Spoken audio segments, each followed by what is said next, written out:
Great job! Yeah! This guy. Thank you! Wow!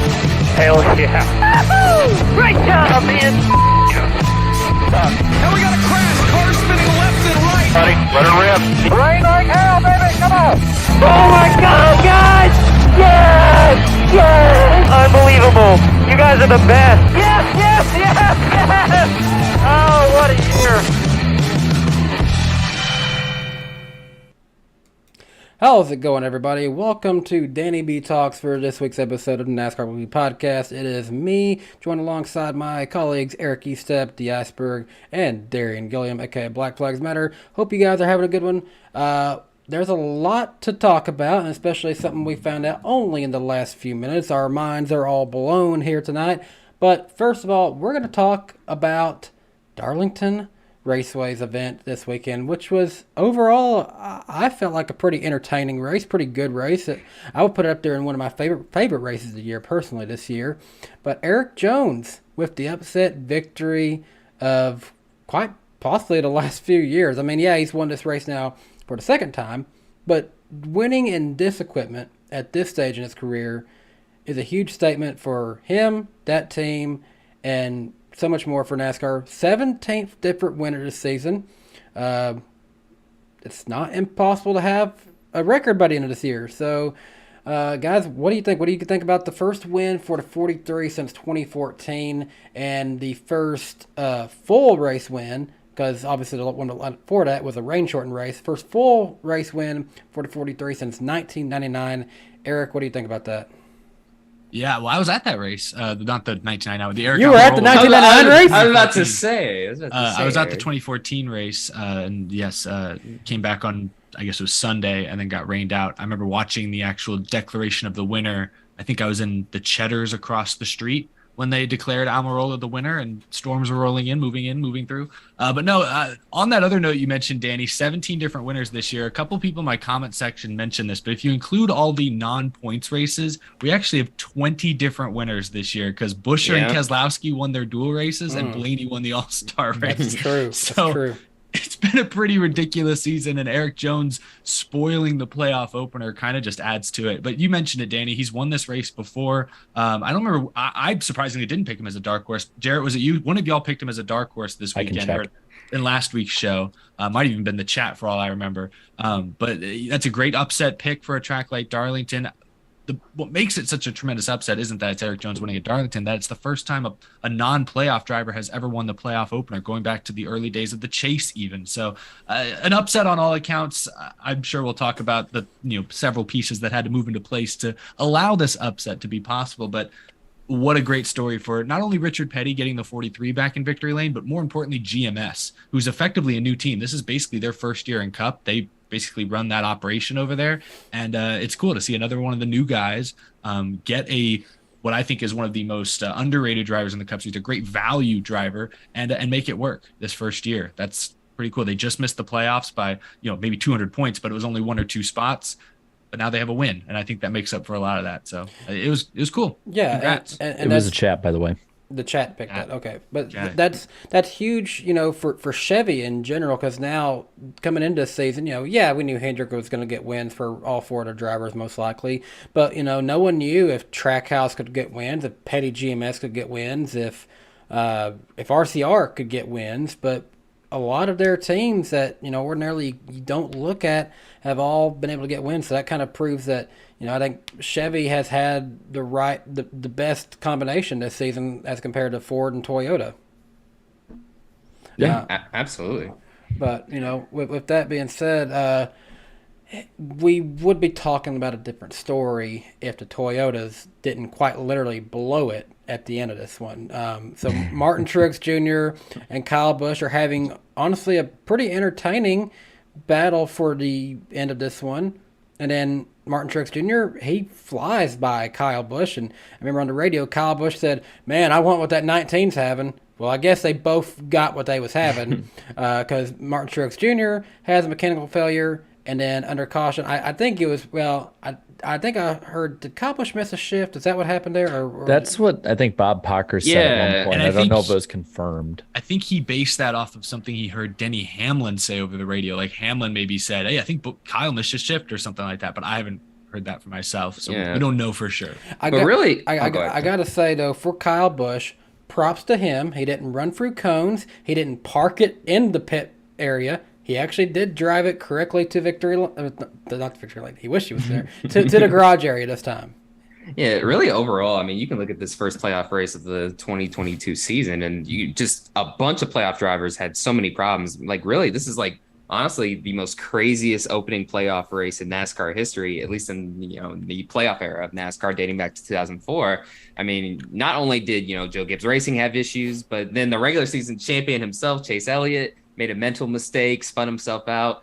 And then involved Chase Briscoe, and then you can also make a case like look at the Stewart-Haas racing cars. Now they're both at the bottom in points because they both had issues, and Harvick with the fire, and then that's overall just what a crazy weekend of racing though. And props to Erik Jones, man, for turning the 43 back to victory lane. Yeah, feel good story. And I feel like this couldn't have come at a worse time for Kyle Busch. There's so much attention still on him.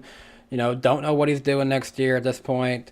But he doesn't want to go out on a bad note per se with JGR, but he wants to win for them. But it's just every time he's had it in his grasp, something's just not went his way. And the only time it has gone his way is when it wasn't supposed to be for him at Dirt Bristol. Well, I mean, overall, though, this race showed a lot of promise and improvement over the last 10 weeks. I mean, granted, he did finish 30th, but he led 155 laps. Truex led 48, which I think that's 155 is the most he's led in a race all season. Mm-hmm. Yeah, Yes. by far. And like even looking back at the stages, stage 2 was top 3, stage 1. Like this was the most Kyle Busch feeling race. Mm-hmm.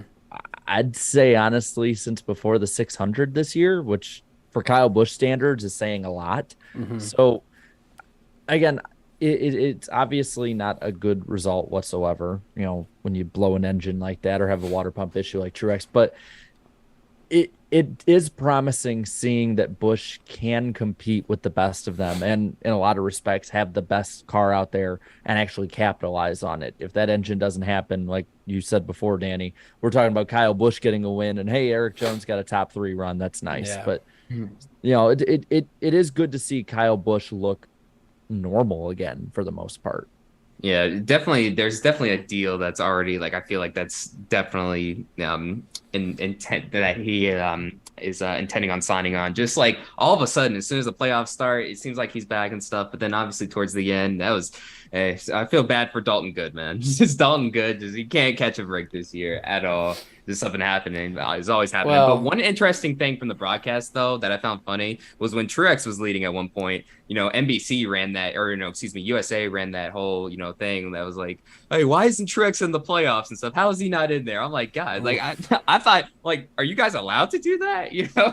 They're kind of inadvertently dunking on themselves. Yeah. I don't know. Did they realize what they were doing and they were showing that? But yeah, no. I mean, during some parts of the race and stuff, it was looking like, damn, like Truex, Junior not being in the playoffs was an absolute crime. Then all of a sudden, he has the same issues as Kyle Busch.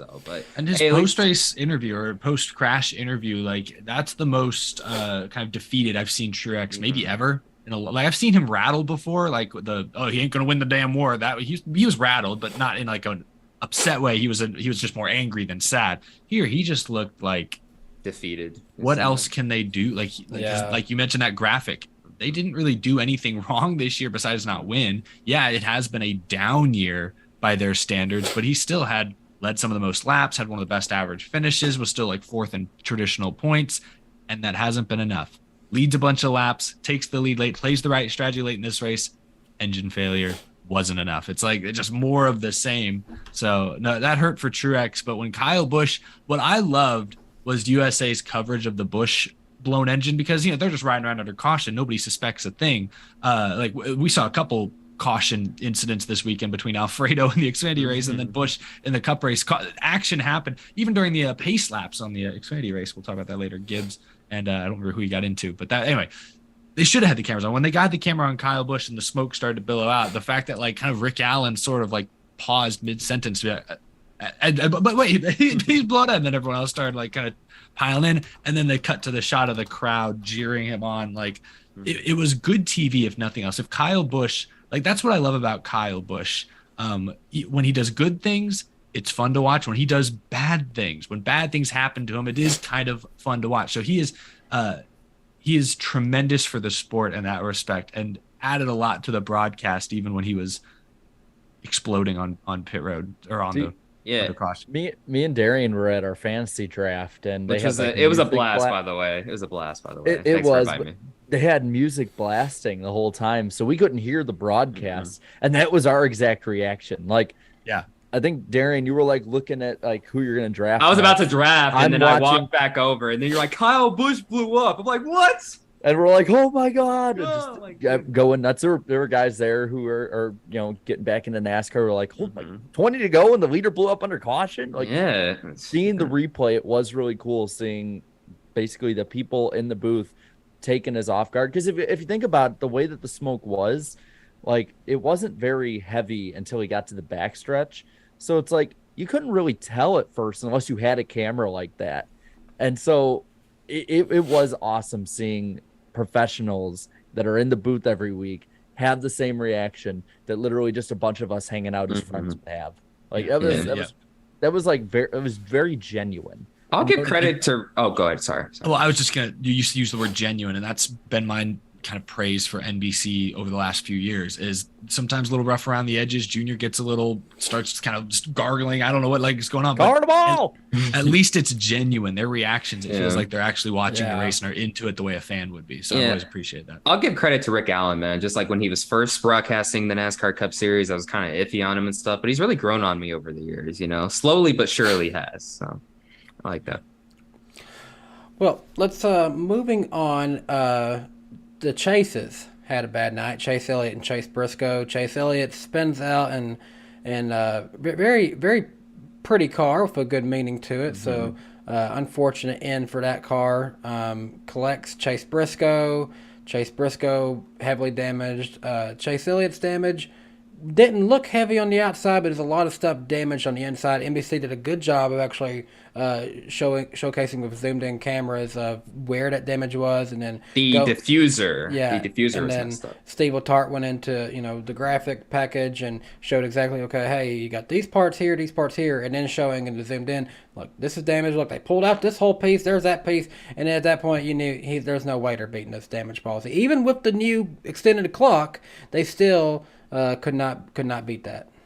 Yeah, I mean, it's a real shame too. I mean, like he had, granted, like, yes, he was the regular season champion. Yes, he had 4 wins, the most all season. So he had a bit of a cushion, but not big enough to be totally safe from that. And we'll get into here in a little bit what that point situation looks like, because it's very much shifted now. Yeah. He could have been a lot worse if it wasn't for everyone else having a bad night in this one. So I can only imagine. It kind of caught a break here. But also, too, don't forget Kyle Larson also had his issues all night, too. He spent out, what was it, twice? He spent out twice, but he recovered. But I think Elliott's issues, to me, is what made this race like one of the craziest, if not the craziest, openers to a playoffs, just because you don't have it that often where somebody who's that far ahead immediately out the gate face plants like that. And that's really what we have, and it sets everyone pretty much to zero because, Joey Logano's 38 up, but was Chase Elliott 35 up last week? So that any single person that is, because Erik Jones won and not being a playoff driver, any person that's in that top 16 could be anywhere from where Harvick is 13 down to Logano 38 up and could completely flip that this coming week at Kansas. I mean, Kansas is probably the craziest mile and a half in the sense that for some reason there was always a giant-ass crash once a year that is just like a near flip, and we didn't get that in the spring. So this year's just nuts in general. So we're due for one, is what you're saying. We're due for a giant ass crash. That's what it sounds like. What stood out to me about Chase Elliott, and hardcore Chase Elliott fans in the chat may be like, oh wait, no, what about this one? But to me, that stood out as probably that 9 team's worst performance, like weekend performance of the entire season. Yes. And it came in the playoff opener. Because like, where did they qualify first? 23rd. Yeah. Oh, yeah. 23rd, yeah. which was, I think, worst of everyone who laid down a lap. Only Suarez was behind him. Yeah, he was the worst of the Hendrick cars. I know that. Wow. Yeah, I think he was worse of everyone but Suarez. And then the race started, and he immediately dropped to 28th. Might have just been bad lane on the restart. I didn't see.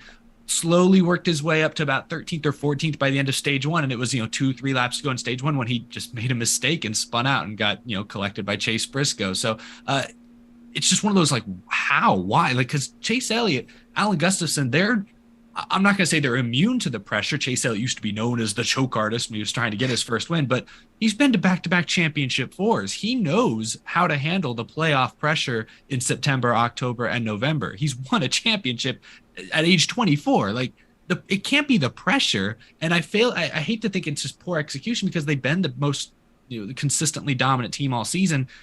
Like you said, Jared, it made it super wild because nobody saw Chase Elliott being the first playoff driver to make just a wild mistake, an uncharacteristic mistake, but he was, and that set the tone for the rest of the evening. So bad time to have your worst weekend of the season. Luckily they had, 40 playoff points, so they're not in a dire situation, but it's the next 2 weeks won't be easy. And if they perform the way they did all season, which I firmly believe they can, and I firmly believe they will, they'll have no problem, I think, making the next round. It's just now with that buffer gone, there's no way to say, well, it's like if we screw up on this pit stop, it won't matter as much because we're 40 points up. Now it's if we screw up on this pit stop, we went from being 14 points up on Austin Cindric, who's shown some speed later in the season, to being like, oh, we lost 5 spots. Now we're only 9 points up. What I think probably made that even bigger is the fact that the only reason Suarez was behind him was because of failing inspection before the race.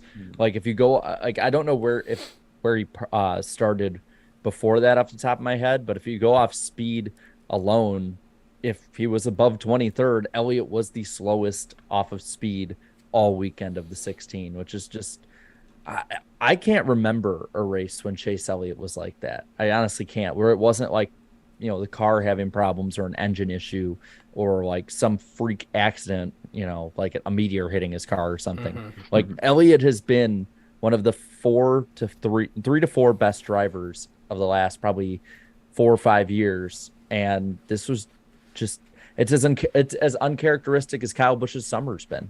Yeah, very unusual for the 9 team. I do truly feel that this is just, a flare up, just one of those off weekends, I don't think he's going to be knocked out of the round of 16, but hey, we've seen crazy things happen before. You never know. But honestly, like right now, I don't see that happening. But yeah, I'm sure they'll be back to true form this weekend at Kansas for sure. But he wasn't the only Chevy guy to have problems though, and especially not the only Hendrick guy. Didn't Ross Chastain also have problems as well? Ross had problems. A lot of people had problems. Final note on Chase Elliott. If he gets through this first round, which I think we all agree he still probably will, it all resets. That Darlington race goes out the window. Well, it resets with Talladega and the Roval right there. I think Chase Elliott's gonna be fine. I think they can rebound this weekend. And quite honestly, with how he's been on concrete tracks this year, he's kind of my favorite right now for Bristol next weekend. But we'll talk about that when it gets here. But talking about Hendrick. So Elliott and Larson, I've seen all year. They were obviously the better Hendrick cars. Well, Byron and Bowman stepped up when the other two was missing this weekend. Byron, this was a great race for him this spring, so it's not surprising to see him running with this much speed because they probably didn't have to change much from what they brought in the spring. Bowman, he survived. I paid attention to his race all day long, and he kept bouncing around between the top, I think, 8 to 12th and managed to get a top 10 out of it. So, they stepped up in big ways, and it's helped them a lot in their chances to move on to the round of 12. Yeah, survive in advance. It's as simple as that. In the races where, you can't win, at least gather up as much stage points, as many, and as good a finish as you can. And hey, ended up with a top 10 finish, so not a bad start. Well, and looking at those two in particular, Byron won the first stage, so that's big not only for this round, but the next round. Bowman finished 7th in the second stage when Byron finished 5th. And then when you look at where they placed among the playoff drivers, Byron was 5th of them. 6th was Alex Bowman. So both, they finished ahead of 11, 10 other guys that they're racing against. And some of them pretty heavy hitters like Kyle Larson, Ryan Blaney. We talked about the two guys like Chase and Kyle, as well as Kevin Harvick. Like, they position themselves well for this next race, which, as much as something will probably happen to one or two guys, is more of a, I wouldn't say easy ride, but not as crazy. And, depending on what happens, they might be able to put themselves this weekend into a much better position heading into Bristol than years past. Definitely. I think Kansas has historically been a good track for both Byron and Alex Bowman, for that matter. So, if they could get through this one, that makes him a lot better going into Bristol. I think Byron was pretty good going into the playoffs to start. Bowman, I think he was like, what was he, 15th? Something like that. He was pretty far. He was below the cut line. Pretty far down there, and now he's 10th, and he's got a 10-point cushion, which isn't that great, but it's not that bad either. Yeah. Considering he was below the cut line to start off with, absolute game. To me, it's just big that they outran Elliott, and I know we didn't see him much tonight. And Larson had a good car, but kept shooting themselves in the foot or having mechanical issues. The fact that they both ran, Byron especially, top 5, leading laps early in the race, like we haven't seen that from Byron or Bowman since like April and May. Yeah. So that's a good sign. I mean, we know Byron's good at Darlington, so I didn't expect him to suck this weekend, but I didn't expect him to go out there and win a stage and lead a bunch of laps either. So huge step forward. But also, how many times have we seen this out of Hendrick? They kind of go into some of two of them, they're great all year, but then you got a couple of them that kind of go into a slump, and then by the time playoffs gets here, they pick it up right when they need to. I'm and I know this is going to sound weird of me to say this, especially where he is in points. I'm not sold on Byron. Like, the last time he was this good was Darlington. Yeah, and I see what you mean there, and it does scare me. It's a one-time deal for him this time, but we'll see. Next week will be the real determiner for Byron. Yeah, let me look. Same for back. Bowman. If they both go out and run top 10 next week, I'll be like, okay, I could see them getting through this round, probably maybe even the next round, perhaps. But I can't remember how Byron's stats are playoff-wise, but I feel okay about Bowman because he's never actually had a season where he didn't make it to the round of 12. I know in 2018 he did finish 16th in points, but he still made it to the round of 12. I remember that. Well, and part of the reason too, I needed to look back to make sure, is because Alex Bowman got a top 10 at Kansas earlier in the year. He did. Like, and he has more of a track record of being able to kind of lift himself up a little more from where his performance was earlier in the regular season.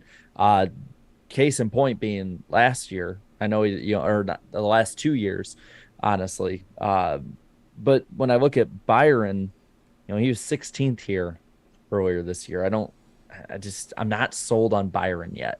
I get if I'm not sold on either of them yet. Well, I'd be more sold on Bowman. I'm a little more sold, on Bowman at the moment too. The only reason I like Byron is because we'll talk about it, he's plus 32. So like at this point, unless he fails miserably, he's through to the next round. I'm sold on them to at least get to the next round. What happens? I'm not sold on either of them past that, but yeah. I agree. But moving on past the other Hendrick guys, let's talk about some of the other situations we saw. Suarez versus Christopher Bell. Let's talk about what happened there. Darian, what do you think? You're kind of a good guy to talk about the drama on the track. Oh, yeah, definitely for sure. Well, it looked like, there was just good hard racing, I guess. Suarez saw otherwise, and, he had some very choice words for him after racing. I'm a friend of all of our channels, amazing reporter by the name of Noah Lewis, asked him what happened, and basically, in part of his answer, he's like he was gonna come back for him, and I'm like, whoa. Look, I get it's the playoffs and stuff, the intensity's at an all-time high, compared to the regular season, but I'm like, man, these are two guys who I don't know, I could see them both making the round of 12 and stuff, but I'm like, maybe they should wait to do that stuff before, the round of 16 is over. They're not the most consistent, but definitely makes for a interesting race this weekend at Kansas for sure to watch those two on the track. But yeah. I just hated to see Suarez get so rattled by that because Bell was in the wrong. Bell rubbed up into him. They went in too wide. It's very difficult to do that. I think it was turn 1, right, at Darlington. And it was at an early point in the race too, correct? Well, it was in stage 3, I believe, but there was, I don't remember exactly. It was more than 50, 60 laps to go. It was like Suarez, because the thing is, Suarez has this happen And then later he speeds on pit road. And I'm not going to sit here and say like, oh, they are absolutely connected. But let me put it this way. Suarez drove a flawless race. Mm-hmm. He drove from last to fourth, was one of the few who could contend with the Gibbs cars. Then Bell roughs him up. And what does Suarez do? He hits the wall later, and then he speeds on pit road and finishes 18th. So I'm not saying it's exactly what caused it, but Trackhouse is an inexperienced team when it comes to the playoffs. Daniel Suarez is an inexperienced driver when it comes to the playoffs. And I don't want to see Suarez gets so fixated by this thing with Bell, that he misses the round. Yeah, well, that he does something silly at Bristol or overdrives it at some point. Like it's just, I don't want to see that happen because I think Suarez has the speed to go deep into the playoffs. I think both Trackhouse cars do. It's just, can the drivers maintain focus and execute and avoid these silly situations? We know Chastain may have payback coming his way. Mm-hmm. Suarez should do everything he can to avoid being in a similar situation. So I don't know that part. Yeah, Bell was in the wrong, I guess, but it wasn't the most glaring thing we've seen this year. Like, I don't know. I think this is a situation for Suarez. Yes, I know he competed for an Xfinity championship, but in Cup, I think this is one where he just has to learn.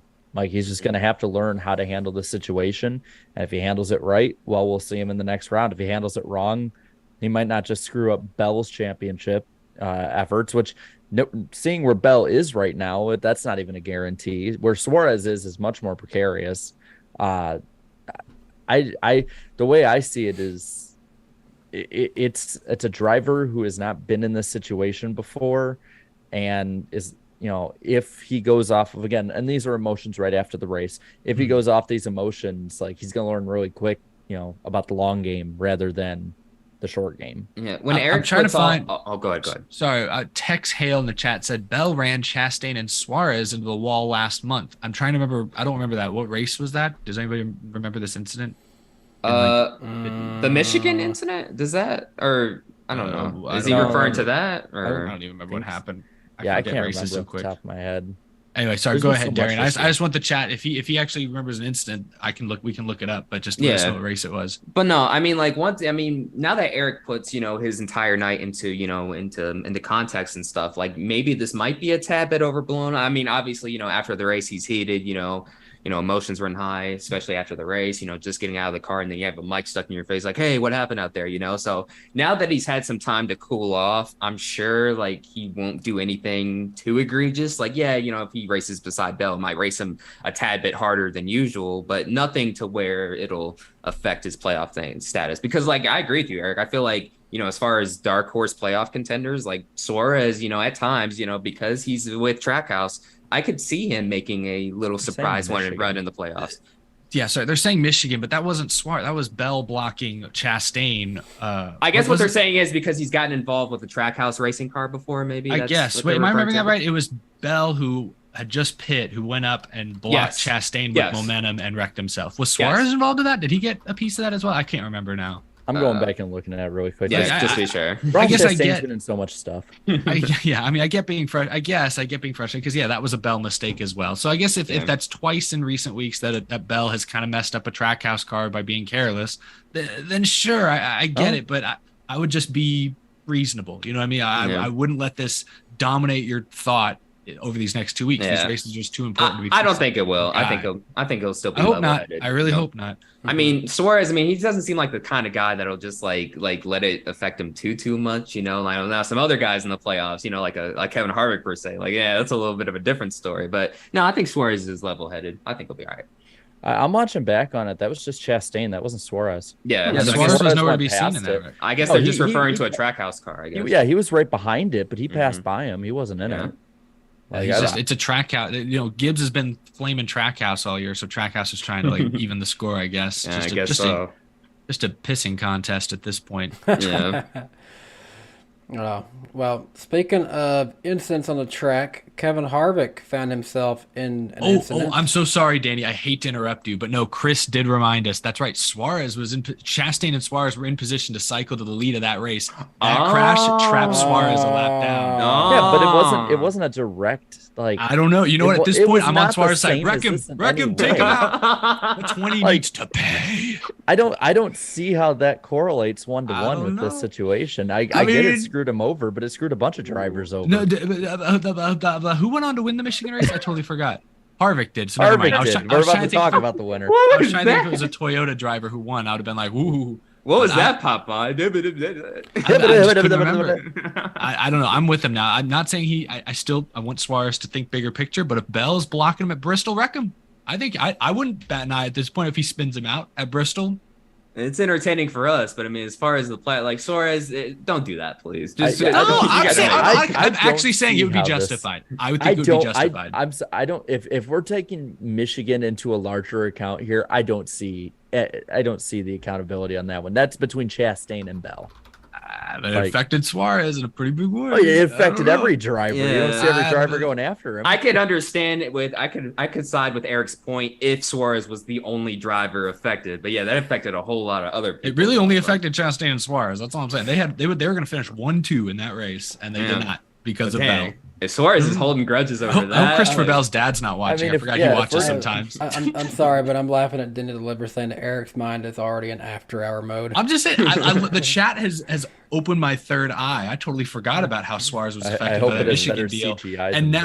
And now that was a good one. And now that interview with Noah Lewis and media at the end of this most recent race with Suarez, it adds a whole nother. I'm like, why? Because in my head, I'm like, why was he so angry about that? He just got rubbed into it. It's frustrating, I know.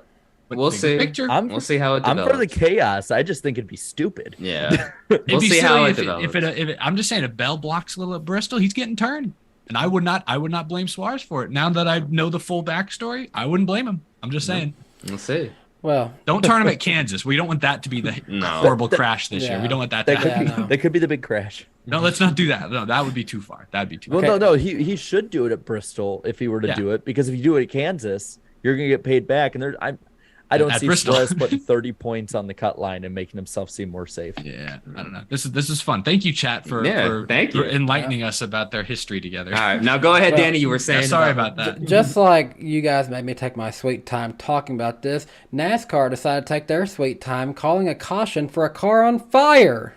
Yeah, it was worth it for that segue. That was good. That was a good segue. Yeah, so I guess Eric, you were watching the race and stuff. So what was it really like that long? The race. Well, I mean, I wasn't watching the race. I was like paying half attention, so I didn't see Harvick's car on fire until until he was getting out. But was it really really that long though, Eric? If TV is closely linked to the real-time scoring decision, then yes, he was halfway out the car by the time the banner went yellow. He was physically out of the car. People at the race was saying on Twitter that they had the same thoughts as us on TV. Why have they not thrown a caution yet? So even if they threw the yellow, if they threw the yellow 2 seconds earlier, that's still not good enough. They would have had to throw the caution about probably 8 to 10 seconds earlier than we saw on TV for I think the average fan to believe that was somewhat acceptable. So they missed it. They definitely were too slow throwing the caution. What I saw on TV, cars were still at full speed and Harvick was getting out of a flaming he's physically car. Getting out of his pretty far from the racing groove, but not far enough, but out of the race, like away from the track. But yeah, they were green for longer than they should have been. That was a whiff on race control's part. The second a flame was shooting out of that car, the caution button should be hit. So what was the cause of that? He had said in his post-race interview that it was just crappy parts, correct? Crappy parts. So yeah, that's what he said. Rodney Childers did a little science experiment on Twitter, and then he deleted it. I think he left it up on Instagram, but he deleted some tweets. Yeah. He had shown how the way that the grills are set up with 75% open, and the way that the cars are behind the grill is it allows rubber to build up, and when that rubber builds up with all that heat and rubber causes a fire. And then he was even saying that they have fans that are pushing that rubber, that hot rubber, over to the exhaust, over to the rocker boxes, which are even hotter, and that's where the fire starts. Yeah. Now the fire did end up getting in the cockpit a little bit. It went through the dash. You could see through the window everywhere. And Harvick even said that it was coming through the dash. That's why he got out. It was quite honestly probably the worst fire we've seen in a next gen car this year. Probably at least since Chris Buescher. But Buescher got to keep racing, so I think this one, he finished 10th in that car. So Who was it?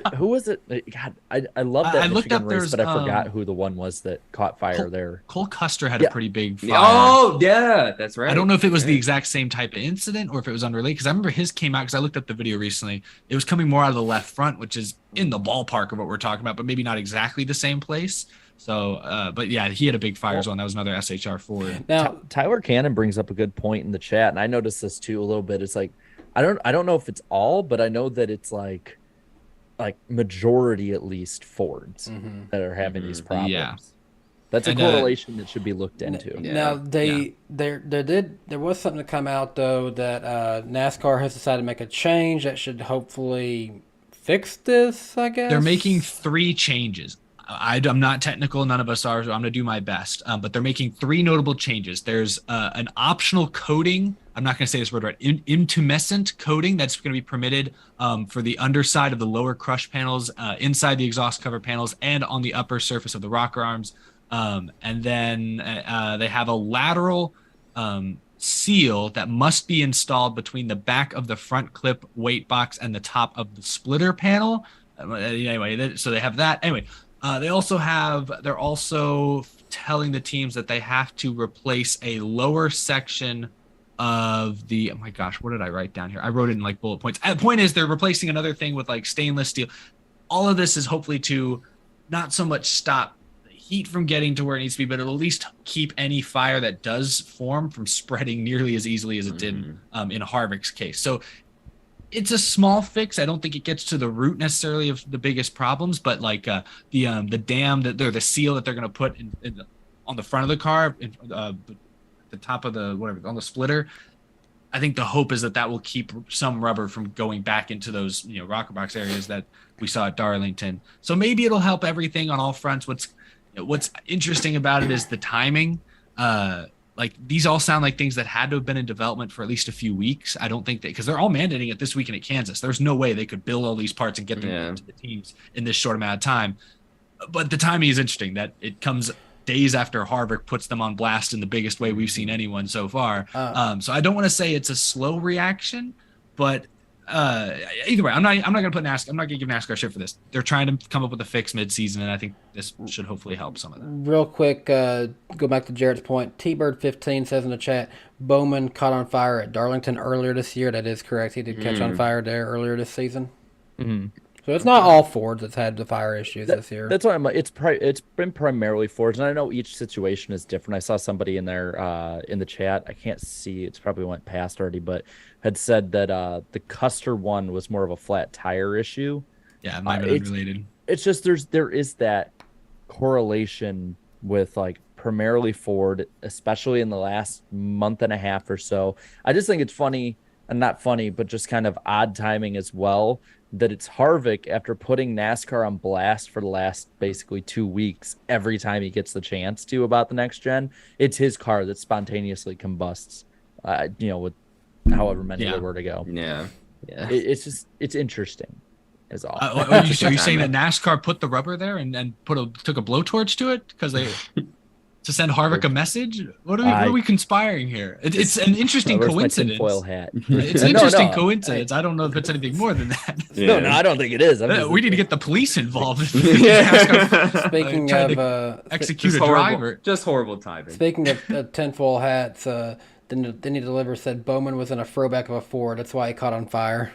Oh, throwback. Yeah. Yeah. That's a good catch, Dan. Yeah, good job. Yeah, I like that. It's all conspiracy. It's all about the blue holes. Yeah, I guess like some fans' only issue with the situations this year is that, as far as the safety aspect of the next gens, they wish that NASCAR was a bit more transparent. But NASCAR, they've definitely been looking into it and stuff. Obviously, they wouldn't mandate something that they haven't, taken time to invest in and to make sure that works just because. I think they should. I think the transparency argument for the drivers, at least, definitely should be looked into more. Yeah, and should be taken seriously, because if they were working on this for a couple weeks, obviously Kevin Harvick didn't know about it, and then the other drivers. Yeah, that's a different. Yeah, that's a different subject. So, definitely. So that's where I like.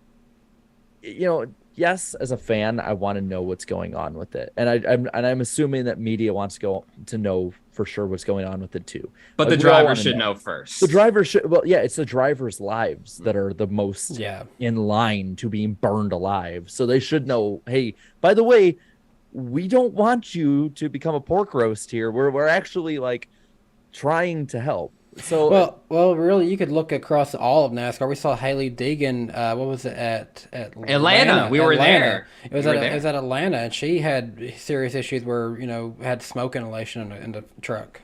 It's another Ford. Yeah, what's with all the Fords, man? They're catching fire. Trying to drive Ford out and bring Dodge back. But I don't know.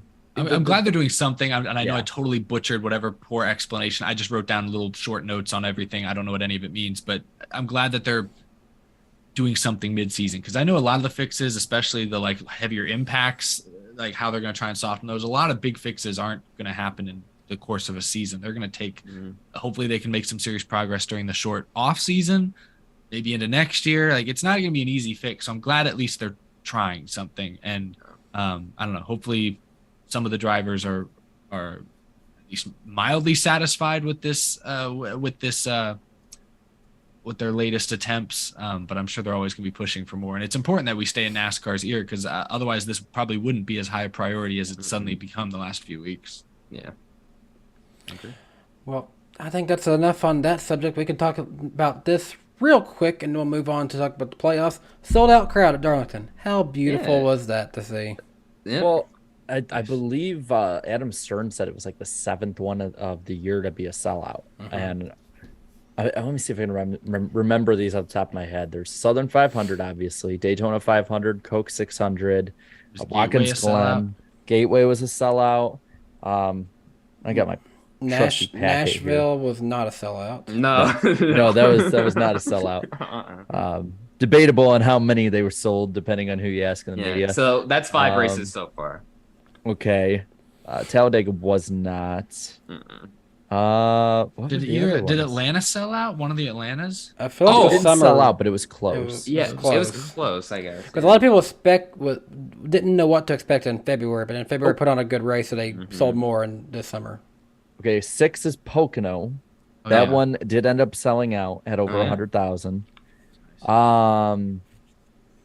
Do we count Road America? It still had over 100,000 again. It was a good crowd. Yeah, it was a good crowd. Too bad we'll never see it again in the country. I guess we have to count that, because truly selling out Road America would be so many people you can't even walk around there anymore. Just all shoulder to shoulder. Did Phoenix sell out in March? I just know because it only has a small capacity. Oh no, Phoenix sold out for the finale though. Yes. Yeah. Already. Oh yeah, they've already sold out now. Yeah. I guess you could count that. But yeah, I mean, it's good to see. Yeah. NASCAR's found that right area with a lot of these tracks, and it's good to see. And Texas is like actively ripping out seats as we speak. They've been posting, so Rip all out. No, okay. Everything's scaling down to the size it probably should have been for the longest time. And really quick, Darlington's their max capacity is what? Around 50,000, something like that. They're down to 47,000 now. They don't sell the backstretch seats. That's Okay. probably why it was a sellout. Yeah, I'm like, you better sell out 47,000 seats. Yeah, but that's good though. I just want the sport to get back to the point where we can say Bristol sold out again. Yeah, because I think that's at 100,000 now. So even that's doable. I think in modern NASCAR for the night race is totally doable. I'm excited for next week. I think they'll be close. I just remember only night race I went to was 19, and it was pretty full. They had over 100,000 seats there, and they probably had about 100,000 in attendance. And that was not that long ago. I will be I'll be at the night race covering it as media. Are any of you guys going to Bristol? No, I might go Friday night, but that's just because I have someone I might be meeting. I'll be working the fairgrounds that night. Yeah. All right. Well, moving on. Let's talk about the playoffs. So we now have one race in. So Joey Logano is now the points leader, plus 38. William Byron is second, plus 32. Denny Hamlin is plus 30 at third. Christopher Bell is fourth, plus 28. Tyler Reddick is fifth, plus 23. Ryan Blaney is sixth, plus 20. Kyle Larson survives a crazy night to be seventh, plus 17. Ross Chastain is plus 15. Chase Elliott, who came in as the points leader, has dropped to match his car number at 9th, plus 14. Alex Bowman is 10th, plus 10. And Kyle Busch is 11th, plus 8, which might be his new car number one day. We'll see about that. Daniel Suarez is in 12th, plus 2. And then below the cutoff line is Austin Cindric, minus 2. Austin Dillon is 14th, minus 4. Chase Briscoe is 15th, minus 10. Kevin Harvick is 16th, minus 13. Let's talk about those guys going into this below the cutoff line. Any surprises there besides Kevin Harvick? Well, Austin Dillon, I thought would have. I thought he was going to have a much better race. I mean, he's shown that that he's fully capable of running inside the top 5 at Darlington. But like, yeah, he's just nowhere to be found this weekend. So I was a little shocked he didn't run better. But I mean, the 2 Storehouse racing cars. I mean, obviously, like, those two. Like, I definitely expected one of them to be below the cut line after the first race, but both of them then, and to be at the bottom of the barrel, man, it just shows. I mean, like, look, I get, Storehouse Racing, they've made some improvements this year, but there's still a long way to go to get back to their old glory. Briscoe was a disappointment. Sorry, go ahead, Jared. I'm going to go with Cindric. Cindric he wasn't setting the world on fire, but with how many points he was scoring, with how consistent he was, come in here and come out below the cut line, that to me is a bit more disappointing. If we're talking about anyone in there but Harvick, of the 4 of them, that's the one I'm most disappointed with right now. And also considering his teammates ran pretty well too. It's disappointing considering how much issues other drivers had. I think he entered this race. Was he like on the cut line entering this race? I think he was really close. He might have been one of those below. Yeah. He basically made up no points despite a lot of other drivers having issues. He finished. Briscoe was he actually 16th? No, Austin Cindric finished 16th in this race. Oh, my bad. I thought you said he was 16th on the playoff grid. I was like, no, that's Austin Dillon, I believe it was. No, yeah, exactly. No, Briscoe was the disappointment for me. I didn't expect him to go win, but I thought he'd at least run top 10, considering his history at this track didn't show it. Harvick, SHR is still not there yet, but Harvick would have had a top 10 run even with a pit road issue, I believe, until they blew up, which was really no fault of their own. So that's kind of a fluke. It sucks that it adds up on the stat sheet, but if he has the speed he's shown the last few weeks at Kansas and at Bristol like he did last year, I think Harvick could still get all the way back up and move on. So I'm worried, but I'm not panicked if I'm Harvick just yet because I like the speed they've shown. No, I'll say someone I'm worried about over the cut line right now, and yeah, I get he's a bit further up than some of the guys who really did really bad, but he finished 20th and wasn't really a factor all race. Ross Chastain has just seemed off. I know he hasn't been terrible at the end of the summer, but he has not by any means been the championship contender that we all saw him as in the first 16 or so races of the year. Interesting note. He's led some laps the last few weeks, like a decent amount of laps here and there. But ever since he got rubbed up into the fence by Hamlin at Pocono, 0 top 10s. He's rattled. I don't know. I don't know what to say. Yeah, but go ahead. It kind of feels like between the Suarez incident with him taking it a little too, getting a little too mad about that, and the deals with Chastain, just feels like Trackhouse is just it's not imploding. It's just it feels a little off. Something's off. As far as surprises, though, in the playoff grid, I mean, Tyler Reddick, P5 plus 23, absolutely amazing weekend for him, getting a top 5 finish and securing some extra points. And then Mr. Consistency himself this year, Ryan Blaney, plus 20 as well. That consistency is continuing, obviously. But yeah, like to Eric's earlier point, like despite the season he's had, William Byron being plus 32 and Pete in second in the playoff points, it's still crazy to me. But hey, he did what he had to do over the weekend at Darlington, securing the stage win, some of those extra stage points. So yeah, props to him. I mean, those 32 points, we looked back at the battle between Blaney and Truex, and that seemed like an insurmountable amount for either of them to overcome. And it took like a good, what would you say, maybe 4 to 5 weeks for that to become an actual battle between those two drivers. So Byron having one more good, I feel like guys like Logano, Byron, Hamlin, and I would say Bell, if these 4 have a good top 5 run at Kansas, I think realistically Logano can, but the rest of them could easily put themselves in a position that they're virtually locked in the next round. Logano could probably lock himself in the next round even without a win, depending on what happens at the cut line, if he gets enough stage points this week. And he's really good at Kansas. But obviously, the guy sitting P12, Daniel Suarez, I mean, we're talking about him like, hey, don't get into too much shenanigans because basically because he's only plus 2 above the cut line. So he's in no position to really be messing around at all, too. He needs to stay focused and needs to continue that consistency that he had shown earlier in the season. And one of those guys who's up there pretty good, I'm pleasantly surprised, is we detailed how he barely got in because of all the, winning you're in. But, Blaney come in just barely getting in. And historically, the first round is not usually a good one for him. But he survived Darlington pretty well. And I think changing this round up to not have Darlington, Richmond, then Bristol, which historically would be races he'd run good, he couldn't finish well in for whatever reason. I think he might be sitting right where he needs to be for this one.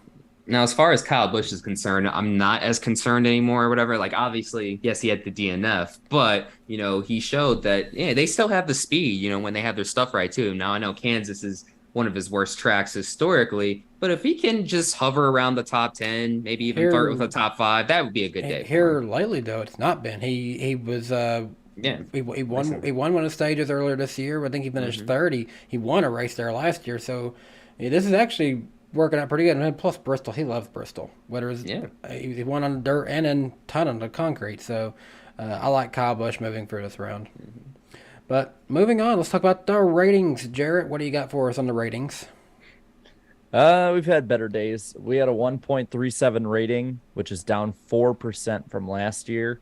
And then 2.341 million, which is 5% down from last year. The key demo had 474,000 viewers, which is 20%, down 1% from last year. So we've seen better days when it comes to how many people have watched the Southern 500. Yeah, but why do you think that is, though, that the ratings kind of just went down for this particular race? Because everyone was there, I guess. I don't know. Yeah, maybe so.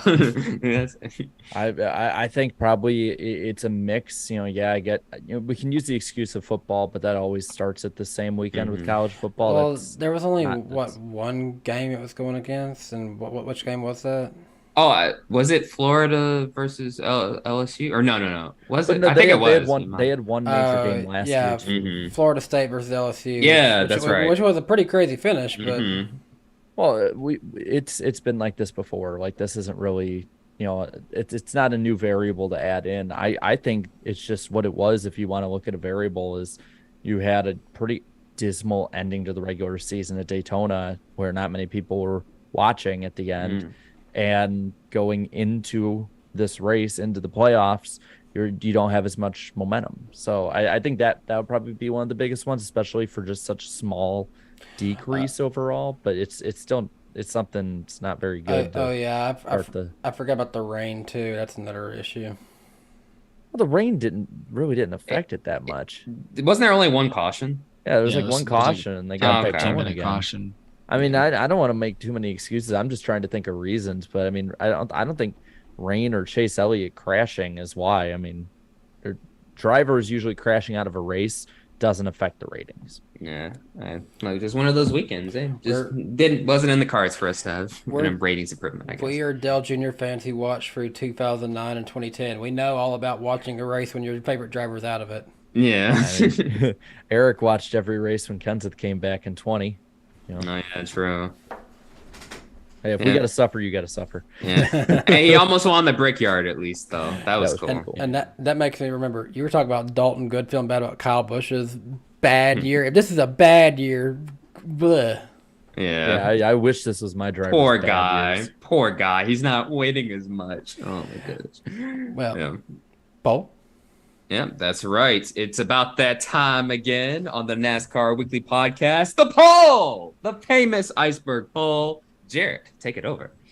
Well, we might not have got good numbers where it mattered, but we got good numbers on where it mattered for this show. We had 15.7 thousand votes this week for the poll, which for a cable race is really awesome. Yeah. 62% of you said that this was a great race. 25% said it was good, so an 87% net positive. Then 7% said it was average, 2 said below average, and 3 bad, so 5% net negative. Now the first comment, guys, positive, negative, or meme from Denny Delivers. Meme. Yeah, meme. I'll go with meme.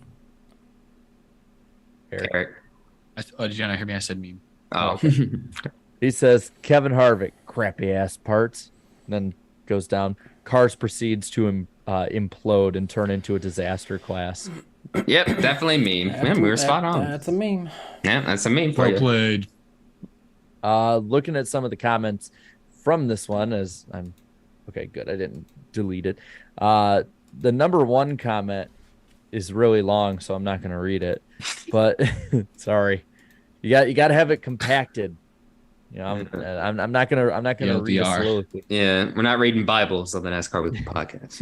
We used to rank song lyrics. Yeah, people want to put song lyrics. I'll read what the song lyrics are. Cloud Creation put on here. I feel so bad for MTJ and KB. This has to be one of the most frustrating losses for both of them, especially for Truex. You could see he was almost in tears in his interview. Such a shame, but congrats to Erik Jones. Yeah. At least we had a spoiler winner. So yeah, I mean, it was still a fun winner. Yeah. Charles Peterson Jr. says the two winningest numbers in NASCAR history, 43 and 11, finished 1-2 at Darlington. How fitting. And a week after the 3 went to victory lane. Yeah, we're returning to the good old days. Danny, what you were telling me yesterday, now we just gotta get the 48 to win at Kansas, and it'll be the 3. I know, right? Come on, bro. Yeah. Let's make it happen. Get all 7-time champions. Come on.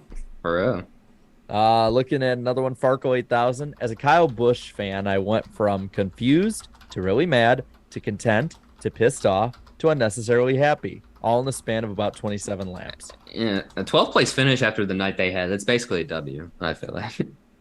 Kyle Busch fan. Oh, my bad. I thought you meant Kyle Larson, man. My bad, sorry. Let's see what else we got here. JD's Diecast says, I'm upset about Kyle, but it was still a great race. Darlington continues to deliver. I'm going to say this right now. This might be a hot take if it's anything to go off of our stream on Sunday night. This is actually my favorite race of the season. I thought it was the best race of the year, and I thought it was better than the Xfinity race, who had an awesome finish, but I thought the overall race was better. Eric, what are you saying, Eric? I see that face. This was well, first off, you're saying the Cup race was better than the Xfinity race? Overall, yeah. I agree with that, yeah. No. Okay. What, we talking about the finish or the race? The whole race. Not the finish. Finish of the Xfinity race is an all-time classic. I'm saying if the rest of the race could have been was even just a little worse than the Cup race, that finish wins it out, you know? Yeah, and even just Cup races, the Coke 600 was this year, right? Am I crazy? I mean, it was a great race. I like races like this that are much more with comers and goers. They're much more pass with tire the leader. They had like 2 passes for the lead under green all night, and I think Byron was one of them, maybe both of them. I don't Truex think was the other. I don't think the pass overall for the lead matters as much as the overall racing product. I mean, just saying it matters. It matters a little bit. Suarez proved you could pass a ton. Yeah, it took him 250 laps to get to the top 5. That's Darlington. I'm not saying it should be easy to pass. I don't know. That's the one thing. It was a great race. I don't want to be that couch racer Twitter account, which I think is annoying as hell. Who was? Did you see his tweet? Was like, good thing that like a feel good like Erik Jones won. Otherwise, everyone would be talking about how terrible this race was compared to the Xfinity race. I don't believe that at all. I thought it was a good race. I'm certainly not going to sit here and say that the Cup race was like clearly a more entertaining race than the Xfinity race. Yeah, one thing I can't say that. Yeah, it had some shenanigans on the part of the cars themselves, but I thought overall it was a great race. The one thing we can all agree on, though, is that this had to be one of the best weekends, if not the best weekend. You know, like from all the races. It was my favorite weekend of the year. Yeah, I was hoping. I was kind of memeing with you, Jared, because I was hoping the chat would have a hot take, but like. Only like one person's commented on a race that they thought was so like everyone, their chat's having their own conversation right now. So yeah, let's move on. I randomly though, you said couch racer. Someone said, "Is that related door bumper clear?" So, doesn't Brett Griffin run it? Yeah. Brett Griffin and Freddie Kraft started that. Yeah, I don't know. I don't have an issue with them. Door bumper clear. I just think that Twitter account's just kind of obnoxious. I don't know. I don't follow it, but when I do see it, I'm like. Well, we're going to talk about it a little later because of some of the stuff they leaked. Yeah. Oh shit! Yeah. All right, well, you know where I stand. I'm sorry. I'm having a good time tonight. It's fun. Let's see what else we got. Let's scroll a little further down here before we get to the negative ones, because I want. They're all positive, but it's like saying a lot of the same stuff. I mean, This one here, Bailey Jones says Denny Hamlin racing like a legend right at the I can't freaking talk, man. It's all good. Hey, I've been there. It's all good. Just finish it. I gotta talk about Atlanta now. John Deere. No, but Denny Hamlin racing like a legend right at the finish. Clean racing is awesome. I agree. I think that wasn't someone like Erik Jones, who he probably respects. I think he moves him. Yeah, that was cool. I agree. If that's cool. Logano's fence. Yeah. Or let's be real. That's Logano, anyone's. Well, my bad. I meant if that was Logano in front of Hamlin. Hamlin bumps him out of the way. Oh yeah. Yeah, I can see that. Bet a lot of Byron fans wish it was Logano and could have had that coming. Let's see. Willie B Nation 24 says, simply put, this race was a banger. Chris Barnett, this race was awesome. Congrats to Erik Jones. The 43, happy to see him winning. So a lot of people were really happy with that. Darren Meeks says, phenomenal race, loved it. Let's go down. Screw this positivity. While you're scrolling real quick, I do want to kind of, while you're scrolling, I want to make that note. Like, I'm really happy Jones and Petty-GMS won a race this year, because who knows, next year 2 of this car, the big guns might come out swinging, and we may not see nearly the same parity we've seen this year. But Jones has been close a few times this year to breaking through and getting that win. Talladega haunts my memories. He was up front at Auto Club early in the season. Considering the amount of swings they've had at the win this year, I'm glad they got one to connect and actually got a win before the year was over. And so that was because they may be years until they win another. Maybe not. Maybe Gragson comes over and they become a legit team next year. But it may be tough to win another race for a little while. So. Well, I was about to say, it gives me hope of seeing Gragson go into this equipment and seeing what can happen next year. Yeah, the future is bright for GMS, man. I mean, they gave Jones that contract extension for a reason. I had tweeted, as soon as that happened, like, hey, just give it a few years. They're going to be winning races consistently. But, hey, they might be way ahead of schedule now. Well, both drivers for next year won this weekend. Yeah, yeah. Another fact. And also, it was the 200th win for the 43. And yes, fun fact, Richard Petty didn't win all 200 of his races in the 43. I think it was 192, somewhere around that. It was up there. But I got down to these last 5 here. So Zach Fuller says, too effing long and drawn out. Well, doesn't like the Southern 500, I guess. Yeah, he got ratioed. Yankees fan 2992-7 says Jones pulled a Bowman and backed into a win. No way Jones would have ever beat Kyle Busch in the last restart, and Kyle would have won if his engine hadn't blown. Harvick's right. These cars effing suck. Okay. Beautiful Angel Blossom, another dumb Chevy one, make the race below average. Leonardo says scripted bull Kyle Busch would have won if it wasn't for the scripted engine blow. Scripted engine, bro. What is this, WWE all of a sudden, Danny? Like, did they take like over? it, Hey, yeah. did they take over now? And then Andrew Meyer gave his race weekend rankings, and he put the Southern 500 second to only Auto Club. Okay. See? Nice. It's up there. I'd consider, if I go back, it might be top 5. I can't confidently say it's number 1. Mm-hmm. But Eric, you're saying like the number 1 race for you personally is the Coca-Cola 600. That was, I mean, that's the one that pops to mind that just stood out as being like just a freaking roller coaster for 4 or 5 hours, whatever it was. Like, that's one of those few long races that I did not mind it. It could have gone into the evening or like into the early morning. I wouldn't have cared. It was great. But so I'd probably put it behind that one for sure, and maybe a couple others. We're just I'm sticking with it. At this point, we're splitting hairs. It's not. I don't think we disagree that strongly. Yeah. I think it was the greatest race ever run in the history of motorsports and horse racing and like running racing and everything. Greatest race ever. Anyone who disagrees is wrong. Wrong. But yeah, kidding. Good stuff. Just because I have to say that, or somebody will believe me. Yeah, but yeah, that'll do it for this edition of the poll, the famous iceberg poll on the NASCAR Weekly Podcast. I can tell Danny's managing the chat. So next up, Xfinity race. We got to talk about that finish that I believe shined brighter than just about everything we saw on Sunday. Personally, one of the best finishes of the year. Kyle Larson racing Sheldon Creed, who needed a win to make the playoffs. Still has a couple more weeks to do it, but this is a great shot at it. And in third place, Noah Gragson, Darlington master, if you will, at this point. How many wins does he have at Darlington now? 3, 2, 3? I know I've been there for at least one of them. He's good. Maybe a couple now, I think. At least 2, might even be 3. I'm not sure, but 3. Either way, he swoops in at the in the final lap and takes the win. Awesome 3-way battle that really lasted for a good handful of laps. You saw them slowly closing in on each other until then. Yeah, crazy stuff happened. A little bit of contact here and there, rubbing into the wall, but I thought Larson, the Cup guy, raced Sheldon Creed with about as much respect as you can expect someone to race you for the lead when they're faster than you and there's like 2 laps to go. I don't know what you guys thought. If you guys thought it was out of line, he was out of line at all. No.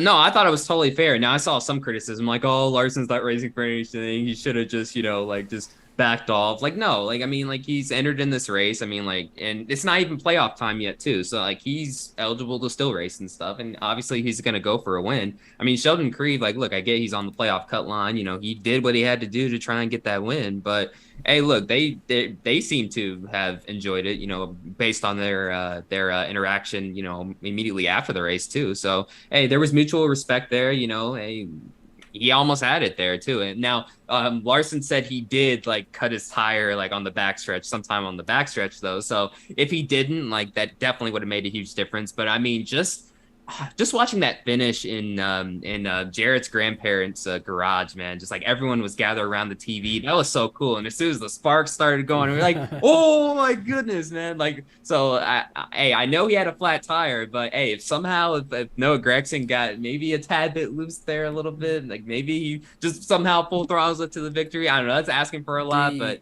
hey, still amazing finish nonetheless. The Xfinity Series has been put on some of the best finishes at Darlington over the last few seasons. That one where it was like Chastain and Hamlin. Chastain and Hamlin. How about that? Was. Yeah, Chastain and Hamlin and Brandon Jones got the win. Yeah. Now, as far as the, like just getting away from the finish, the stuff before that, what the hell happened with that whole Anthony Alfredo incident? That's very uncharacteristic of him. Like, there's like something? He said he just got sick in the car and like probably wasn't looking or was. I don't know. Yeah, he was doing a mid-race Gregson. In the moment, I bet Nemechek was probably pissed about that. But if he actually just talked to him, he probably would be okay with it. It's one of those weird things because he just plowed into the guy under caution, not at full speed, but going way faster than you would under caution, because I know he was catching up to the field, I guess taking the wave round, maybe he just pit, I don't exactly know. We all like Anthony Alfredo on this show. I hope whatever the issue was, it doesn't become a recurring thing for sure, but at the same time, I don't know, I hope it was just a really random fluke, because if you kind of know that you have that issue potentially, I don't know, I do feel like it's the driver's responsibility to get off the track, if it's something that's going to disrupt you to the extent that you could potentially crash into somebody under caution at a high speed. Like, well, maybe it just came out of nowhere. Exactly. I might, if this is the first time that's ever happened to him, like, I totally get it, but that's why I'm saying I hope it doesn't happen again, because hopefully we're better prepared. He's better prepared to deal with it. It's a crazy situation. Like, it's whenever I'm driving down the freeway and a sneeze breaks out and I sneeze like 3 times in a row, I'm panicked. I'm like, oh God, keep my eyes on the road. Yeah, it's gotta be scary going that fast and getting sick. I mean, without getting too weird or graphic, I've gotten sick while driving. It's not fun. Oh my I goodness. can't imagine. Yeah. I mean, at least it could have been worse. He could have done a Tony Stewart and allegedly crapped his pants. Oh yeah, that didn't result in a wrecked car. At least resulted in a win. As a matter it was a win. Yeah, And then about 200 people crowding around a 120-degree car that smells like shit, and then backing off immediately. Someone threw up in that car, whether it was Tony Stewart or not. I don't know. it was the dude having to clean it. But it sucks that he had to be put in that position. But kind of going to the finish really quick, I just wanted to say, like, that finish to me is like right on par with the Bristol finish last year of instant classics, where you're gonna see that finish in highlight reels for like probably the next 20 years as being one of the all-time great Darlington finishes. That's one of those how you sell the Xfinity Series. Oh yeah.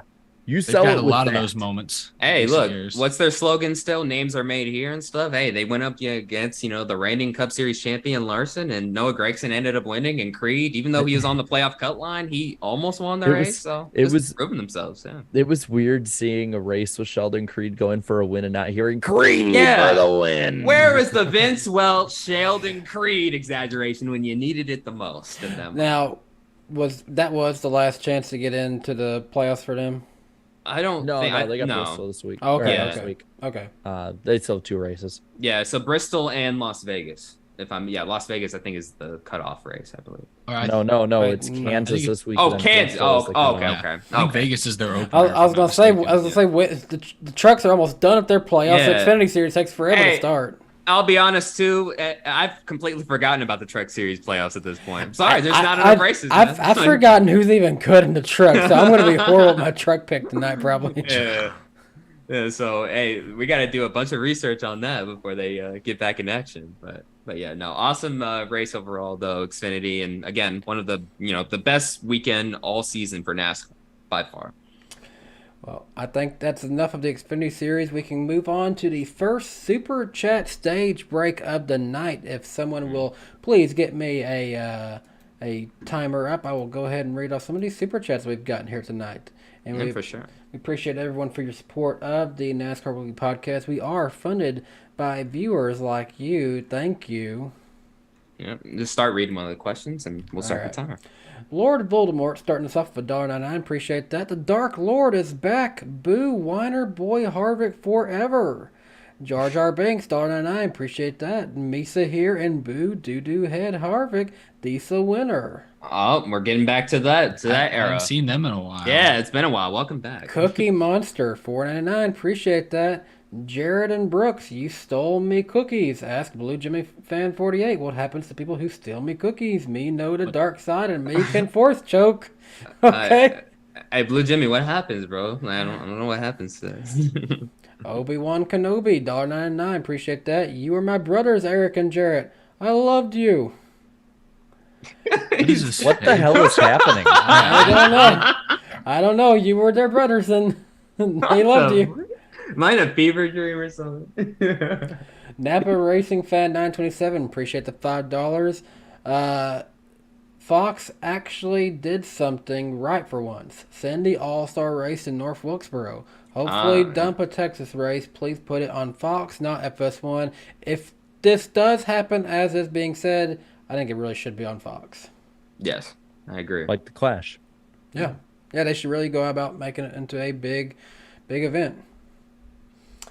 Wait, this might be a little bit more. I missed this one. So Obi-Wan Kenobi gave a $4.99. Eric and Jarrett were the chosen ones. It was said he would destroy Harvick, not join him. Bring balance to the track, not leave it in wrecked race cars. Bro, it's all come back to us at once. All this boo-boo, doo-doo Harvick stuff. Hello there. Yeah. all at once. Oh, man. Antar Das, appreciate the $4.99. Can't stay for long. NASCAR actually makes a competent decision. Herta deserves to be in F1. Harvick was 100%. Someone will choke these next 2 weeks. Dang, he just thought Harvick. Hey, He just like hit on every major talking. Jared, how are our stopwatches at exactly? My screen's right. How are we like exactly in sync? Wow, We're just that good. Yeah, We're just that good. Exactly. We're in sync. connected, bro. We got that chemistry. We joined the Well- Harvick side of the force. We were the brothers or whatever, and destroyed the Sith. Whatever. Whatever he said. We're going to be at the 3-minute mark here soon.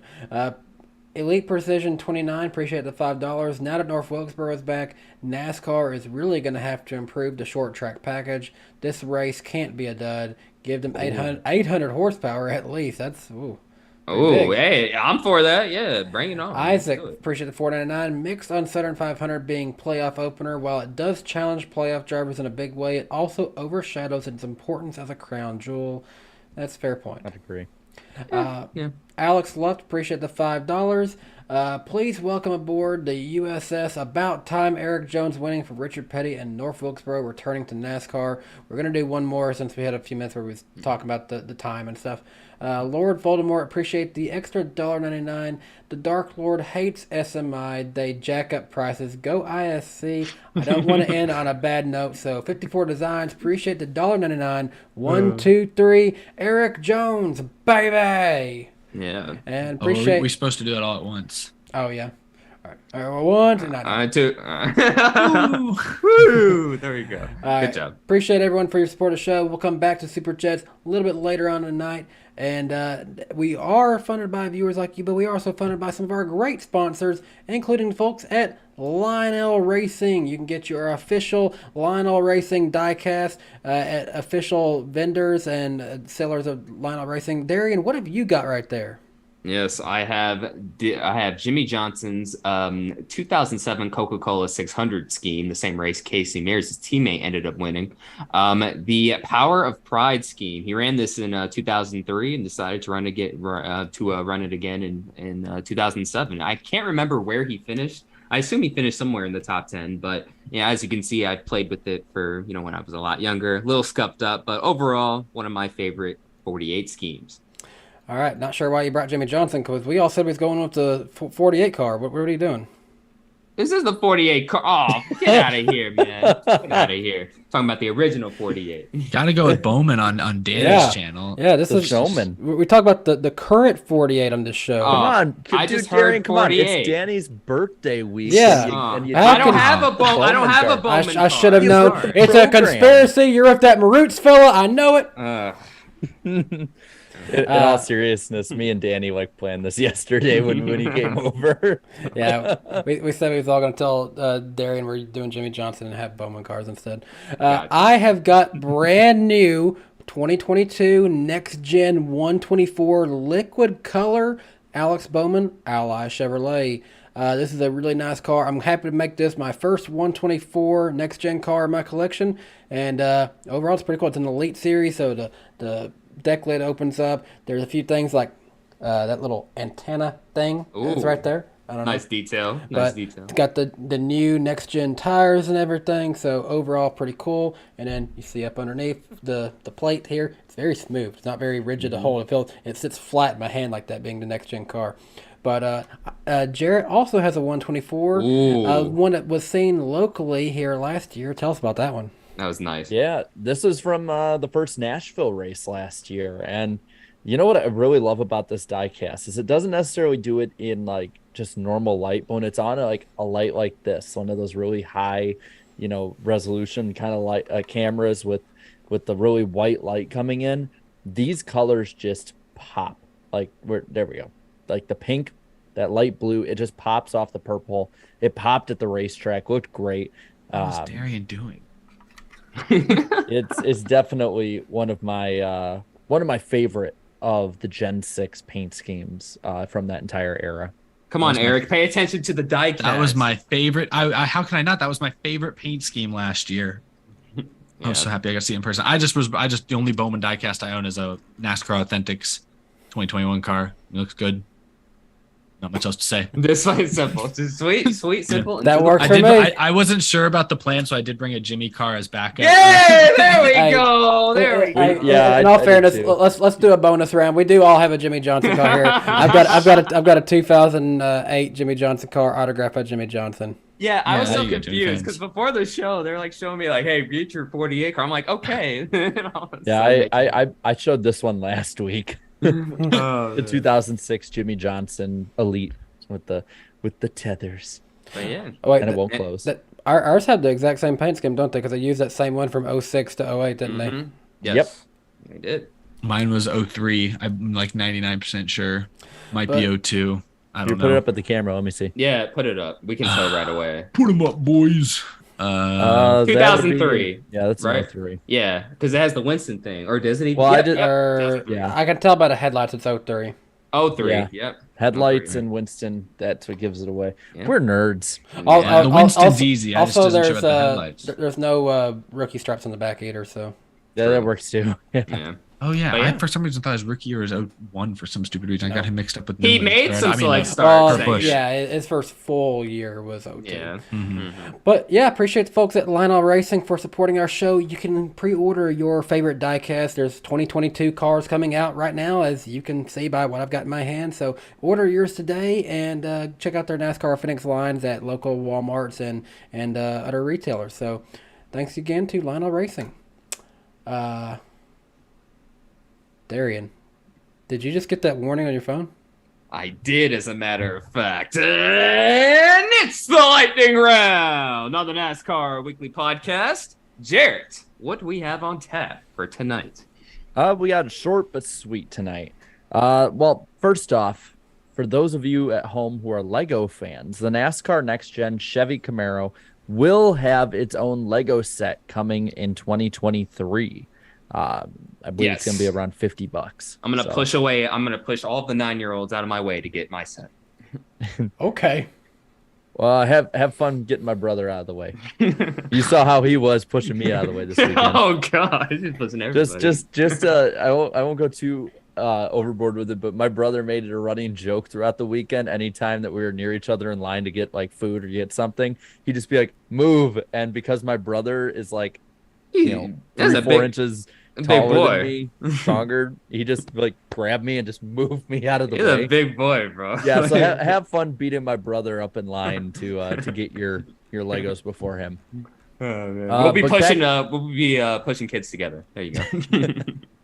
But back to racing here. Justin Alexander has said he will not return as crew chief for Austin Dillon in 2023. This was reported by Bob Pockris. Must not have been good for USA's ratings. No.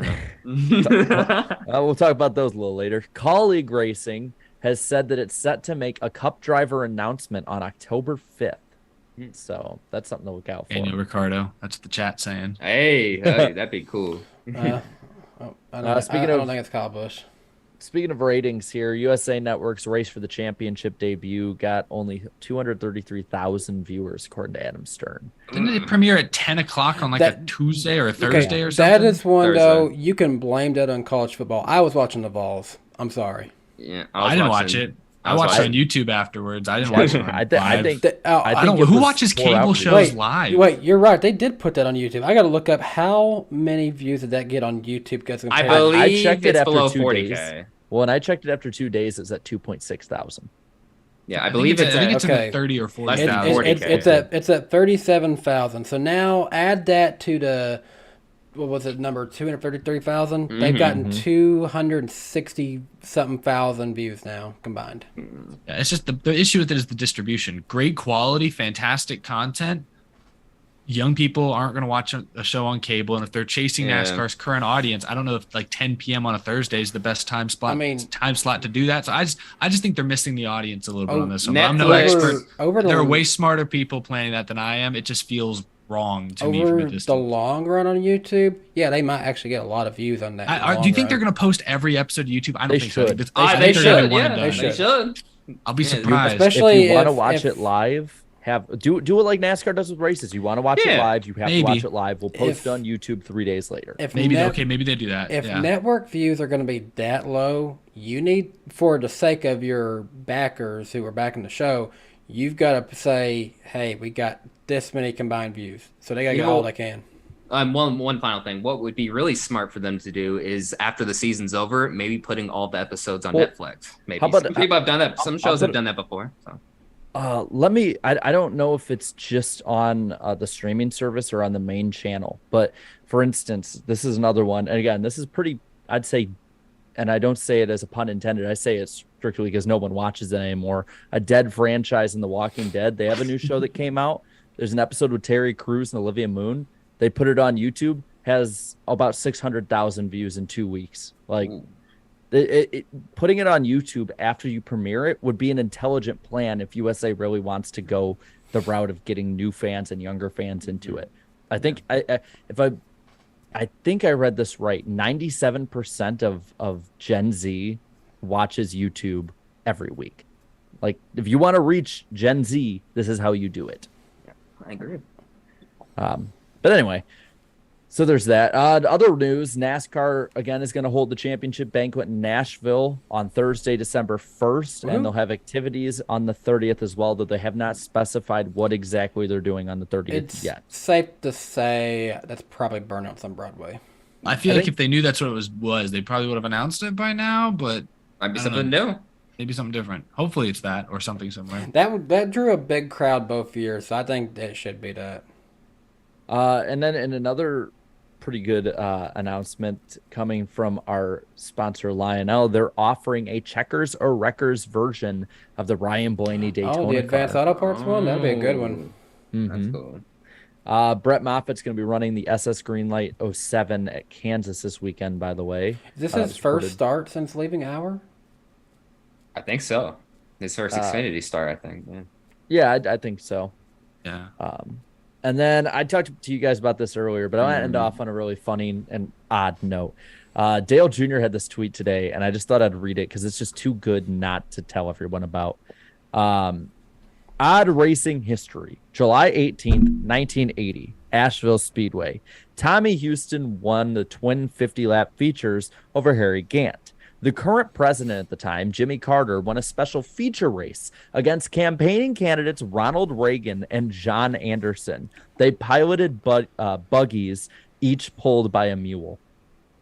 That is a real thing that happened in racing in 1980. To me, that's how all presidential debates should be held. There you go. There you go. Good old-fashioned chariot racing around. What's that dirt track, Danny? Tazewell Speedway? Yeah, Tazewell Speedway. We had a lost opportunity to have Trump versus Biden at Tazewell Speedway, guys. I will not be pulled by a Democrat mule. No way whatsoever. Okay. Joe got a mule. Trump gets an elephant. Let's go. He calls that mule some of a bitch or something. All right. We will build a wall between this mule and that mule. I don't know. That's enough politics. We joke about politics. They go to a drag racing strip instead. Yes, I would love that. Oh, man. That's an interesting. That's the racing history. What do you know? Yeah, it's something. Yeah, but yeah. So, and that'll conclude this edition of the Lightning Round on the NASCAR Weekly Podcast. And now, back to the show, everybody.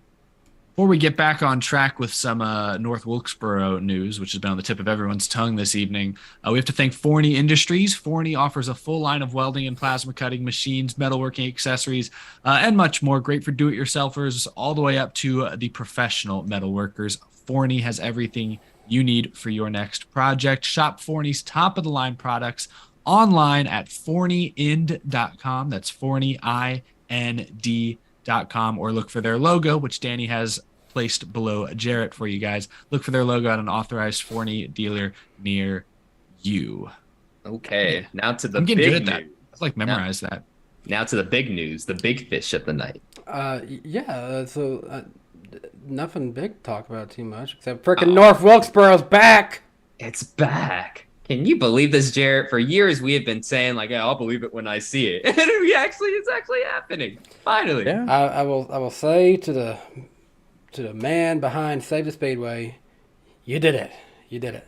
And then he didn't go to the races. Wait. I don't know if y'all saw that. Yeah, he didn't go to the races. Yeah. We'll talk about that crowded last week. Yeah, it was pretty funny to see. He united Twitter and Reddit with that little tweet. Okay. Good stuff. Well, tomorrow's the official announcement. It's going to be held at the North Carolina History Museum in Raleigh. Marcus Smith from SMI, Dale Jr. is going to be there. The governor of North Carolina will be there. Steve O'Donnell will be there. And they have Greg Walter from Charlotte Motor Speedway will be there as well. But earlier tonight, Jim Utter from motorsport.com decided to leak the contents of the announcement early. And yes, North Wilkesboro will be the all-star race venue for the NASCAR Cup Series next season. We don't know a date, time of year. We do know that Wilkesboro canceled the dirt races they had planned for later this fall. It sounds like they're going to keep the current concrete on the track and just work on renovating the surrounding facility. And the Cup cars will race on the current Wilkesboro surface at some point next year, likely for $1 million. So I guess it's hard to comment too much on it because we don't know all the details because the announcement's not until the morning. But I guess at first glance, Wilkesboro's Cup Series at North Wilkesboro. That part we do know is happening. You know why this is a big brain move for NASCAR other than the obvious? It's because now North Wilkesboro gets that TV money. Yep, they get the TV money to add towards the renovations on top of the 18 million that they got from the North Carolina government. So I think you knew when they announced it. They're like, I don't know about, like Marcus Smith's like, I don't think we're gonna have like any of the top 3 series here, at least not for a long time. And it's like, you're not bringing North Wilkesboro back to race late models every week, like and nothing else. You're not putting that much money and effort into rebuilding the track. You wouldn't have made the initial announcement at Bristol Motor Speedway, your biggest stadium venue of SMI, if you didn't have a goal of top level NASCAR being there. And also too, when you look at the history context, this is the ultimate revenge story, or avenge story. Texas Motor Speedway was brought in on the Cup Series schedule in '97, and then unfortunately North Wilkesboro, both of their races had to go to the wayside for both New Hampshire and Texas, and now they steal the All-Star race from Texas too. But also, we're not totally out of the clear as far as Texas Motor Speedway, because now that means we more than likely now have 2 Texas Motor Speedway points races again. Aren't they only listing 1 currently at the moment on the website? Because I'm wondering if they're going to have 1 next year and then do that renovation and go back to 2. Maybe that's possible. That's certainly possible, Yeah. for sure. I'm very curious to see how that renovation plays out. But yeah, there was some poetic justice in this, Darian. My first takeaway, I'm glad they're doing this. I think NASCAR, and maybe this in the long run, we'll look back and say this was the wrong strategy. But I think for the time being, considering NASCAR's current demographics, I think they've done a fantastic job the last couple of years of both catering to the new school fan with things like the Clash at the Coliseum, now the Chicago Street Race, and the old school fan. SMI is working to bring the fairgrounds back. Now we actually will have a cup race at North Wilkesboro once again. Like, I think they've done a very good job towing that line and catering a little bit to both. And this is just probably the biggest step in this direction of going towards the old school fans. And it's interesting. I hope they don't overstep. Like there's not even any talk of capacity and stuff like that. I know that Cars Tour race last week had like 18,000 people there. Looked packed, looked great. I don't want to see them bringing in temporary stands or stuff, things that the surrounding roads and community just cannot handle. I don't want to see them go overboard. If it's 10, 15,000 people at this race, and those are very premium tickets, I think that's fine. I think this should be a made-for-TV event broadcast on Main, Fox, and to your point, Jarrett, boost up the TV ratings for the All-Star race once again. Make the All-Star race more of a can't-miss event. And Adam Stern tweeted a quote from a Fox TV executive today where he basically said, yeah, we've been lobbying NASCAR to start rotating the All-Star race the way baseball does, the way the NBA does, because we want to chase new markets, and we also like experiment in new markets, but we also want to just keep it fresh year after year. And this succeeds at that. Once the Coliseum race in those tight quarters was a success this past year, like, why couldn't we take that temporary track anywhere else? And I know North Wilkesboro is more than a half mile long. It's not as tight and cramped as the Coliseum is, but like, I don't know about North Wilkesboro. They don't have do they have safer barriers yet? No. Did they installed those yet? No, because it was taken out in '96. So the point is, NASCAR proved they could add safer barriers into a race, build a track with safer barriers overnight, practically, with the Coliseum. So that gives me hope that, they can get Wilkesboro into a raceable condition over the next few months, year, and make this a possibility. So I love it. It makes, I think, all the fans for the last 20 plus years who've been shouting at NASCAR for bailing on this community. I don't know. I hope some of them show up. I hope this is seen as kind of a good outreach from NASCAR that's received well by the community. I think if tickets go on sale for $500 a pop, it won't. So that's what I mean by NASCAR not overstepping. I think they have to show some restraint when they has actually to be an olive branch right now. This has to be a move in good faith.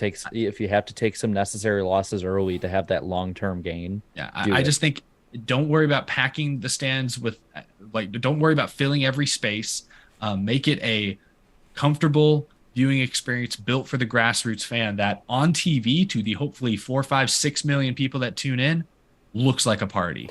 Focus on the I'm- TV. oh, Focus on what it looks like on TV. I'm already gonna say 100%. Count me in for it. I'll be there. I don't know about you guys, but I'll be there at that one. Yeah, this is basically. I'm just saying it might be one of the hardest tickets to get. If they sell 10, 15,000 tickets at $100 a pop, $50 a pop. I'll get on it early. I mean, I've done that before for races, so. Yeah, but for it. basically, I mean, you look at baseball and when what they've done recently, you know, this is basically NASCAR's Field of Dreams, you know, in real life again. Yeah, you know, I will say this straight up, because if it's on the same weekend as the All-Star race was last year, which I'm assuming that's what they're going to do, if that's the case, I have a marathon I'm running in Montana on Saturday that weekend. Oh, it's just a short jog. I will fly from Montana to Charlotte and drive out to North Wilkesboro if it means that I can actually witness the Cup Series back at that track. What if it's on that day? If it's on that Saturday, well, I run the marathon in the morning. You're like, I'll just go run to North Wilkesboro. I mean, I got so much energy. I'm going to Wilkesboro. my goal is to be under 4 hours. I'm done with that. Fly out at 2 or 3 or something. I'll make it work. I'll make it work.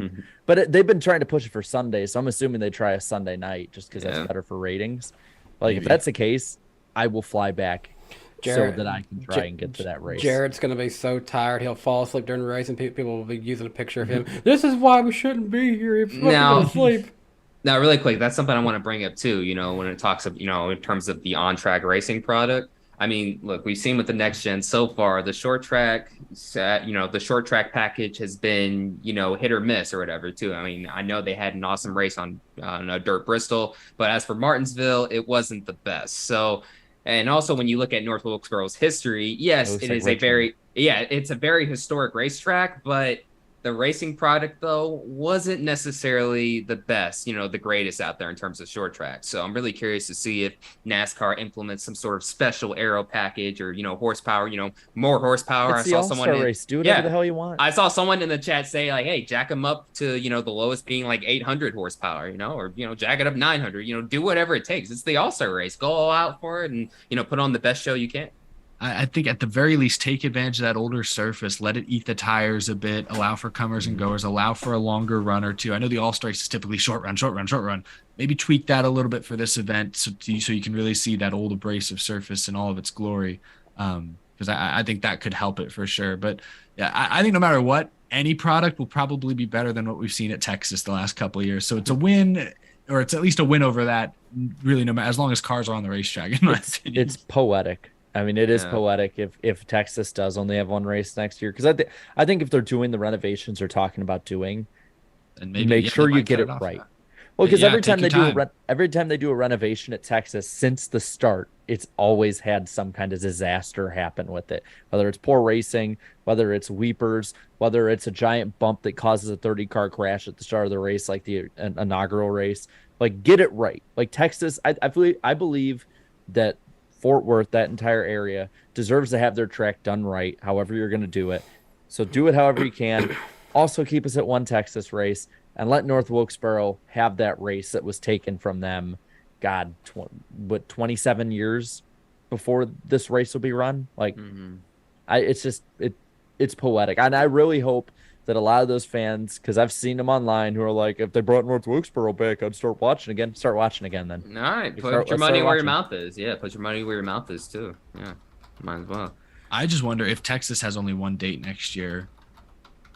Like, I know you'd think an SMI track would fill that second spot. I don't know. What if Road America? What if there's room for Road America still? I don't know. I'd be cool with that. We'll see. When was the last North Wilkesboro race again? I'm trying to find out. 1996. Jeff Gordon won. Was I the only one of us alive? Yeah. You remember it like it's yesterday? Alive. Yeah, you remember? Did you watch the whole thing? I was 1 and I was exactly 1 year old because it was at the end of September of 1996. I was 1 year old. Wow. But yeah. No, it's great to have it back. As far as the future is concerned, depending on how that goes, could it maybe potentially be on the regular season schedule? I don't know, because the Fox executives have talked about, rotating the race. So does this just happen for 1 year and then we go to maybe another track that hasn't been on the schedule for a while? I'm not sure, but We'll see how it goes. Fans, put your money where your mouth is, and I will definitely, at the very least, be trying to go as a fan. I think potentially they could rotate this to where we see it stay around in the trucks or Xfinity Series as a points race, maybe afterwards. But then keep that rotating. Maybe eventually, hey, have it back at North Wilkesboro. Rotate it back there. We'll see what happens in the long run with that. I would like to see that idea of it rotating. Try the Nashville Fairground Speedway if this works out. Try because the Clash worked. Let's try Bowman Gray Stadium one year. You never know. Yeah, I'm down for it. Yeah, but yeah, good on Fox Sports too. Finally, you got something right this year. Thank you, thank you so much. I just think it's remarkable. They 3 months ago they said I think the All-Star race is going to stay at Texas next year, and in the last 3-4 months they changed their mind. Fox did, NASCAR did, SMI did, a collaboration of all three. They changed their mind, and I think the fans are going to win in this case. So that's I think we should give all the powers that be. We give them all a lot of shit for a lot of mistakes, a lot of bad decisions. Give them their praise. Give them credit for this one. I think they got this one right. I hope it's not a dud. And also, this is going to give Texas that time to make those changes that were proposed. That's what we're just saying. I think that could be helpful.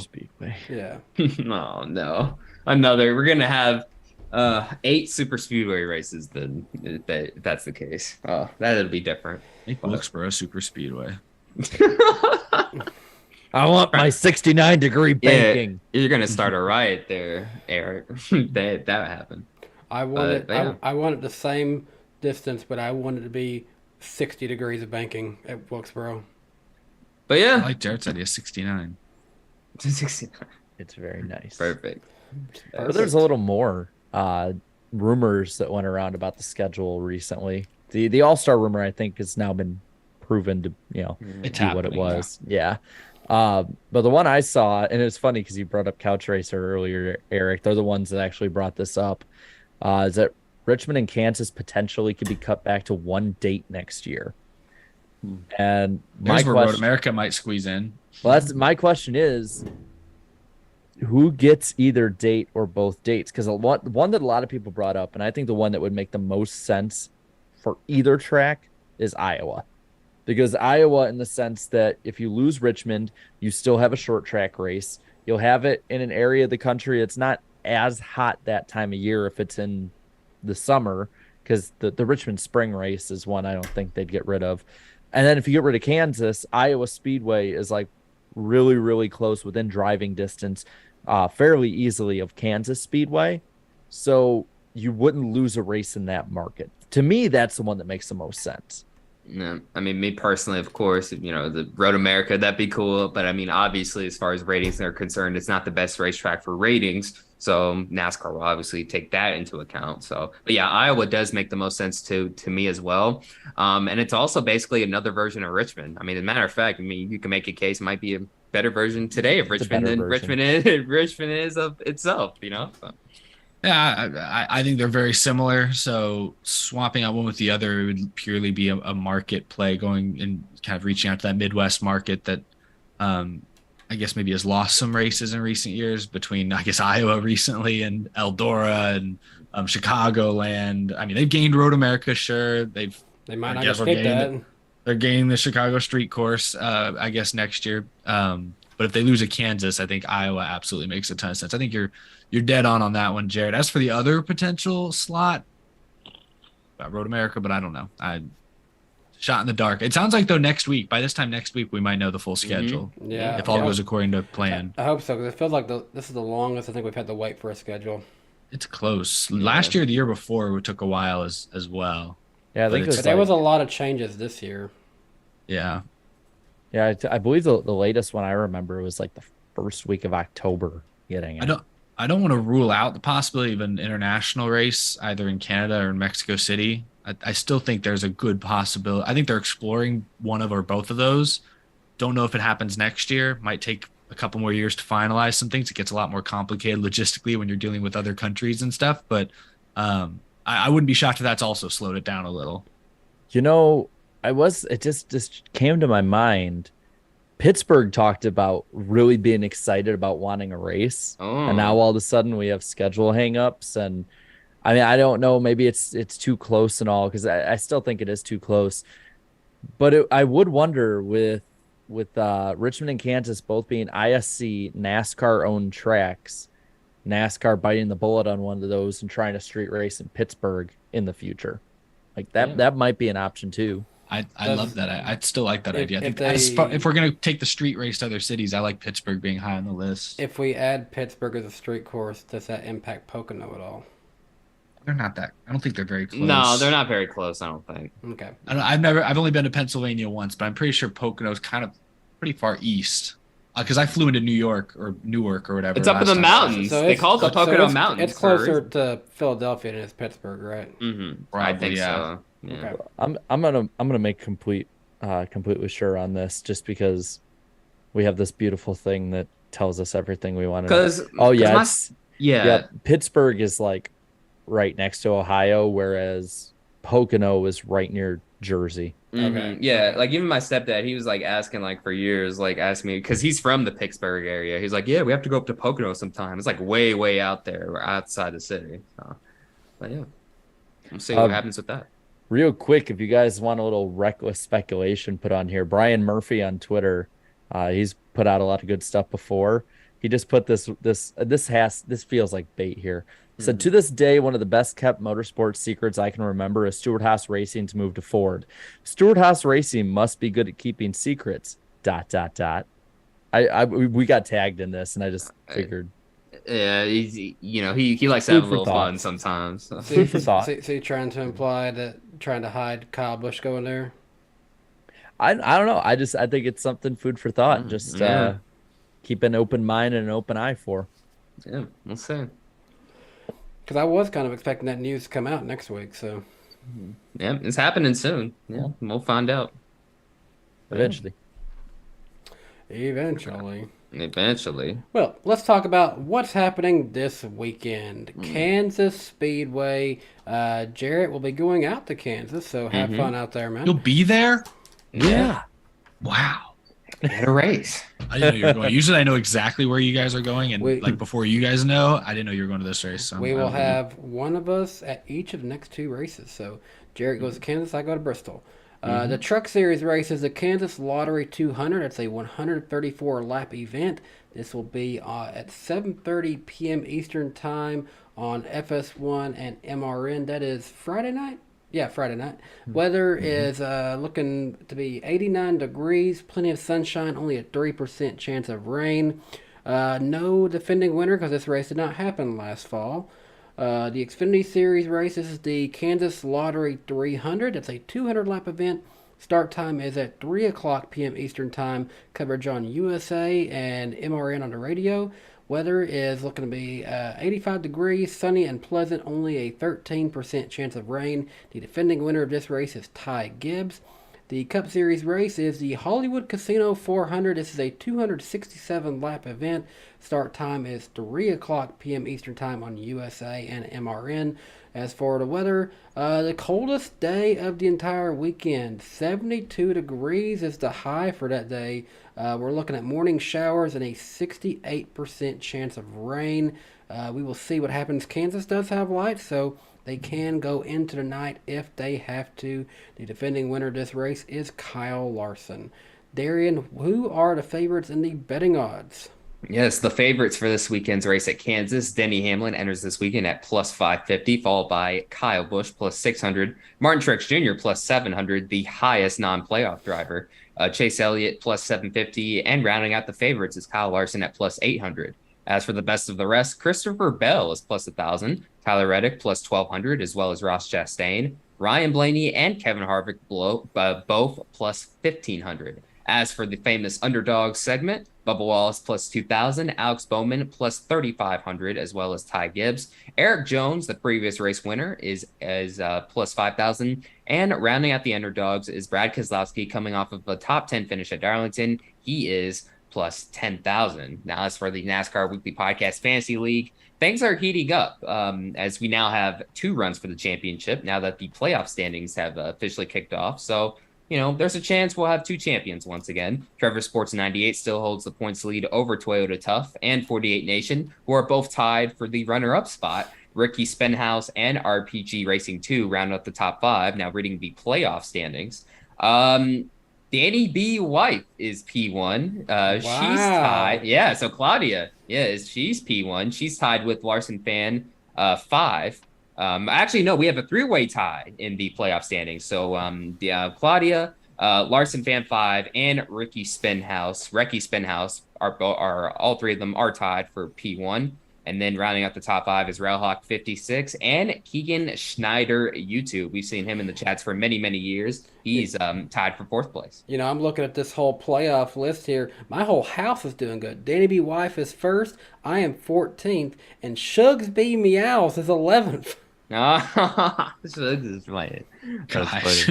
I don't know who's doing that account, but I love that one exists. That's cool. No, that's cool with them. And I mean, well, I think I'm like 26th or 30th or something. I'm 10th in the overall standing, so I'm still holding pretty good. Hey, still maintaining a top 10. Good job. But that'll do it for that conclusion of the NASCAR Weekly Podcast Fantasy League. Now to picks. As far as the pick points go, Eric still has the lead at 464 points.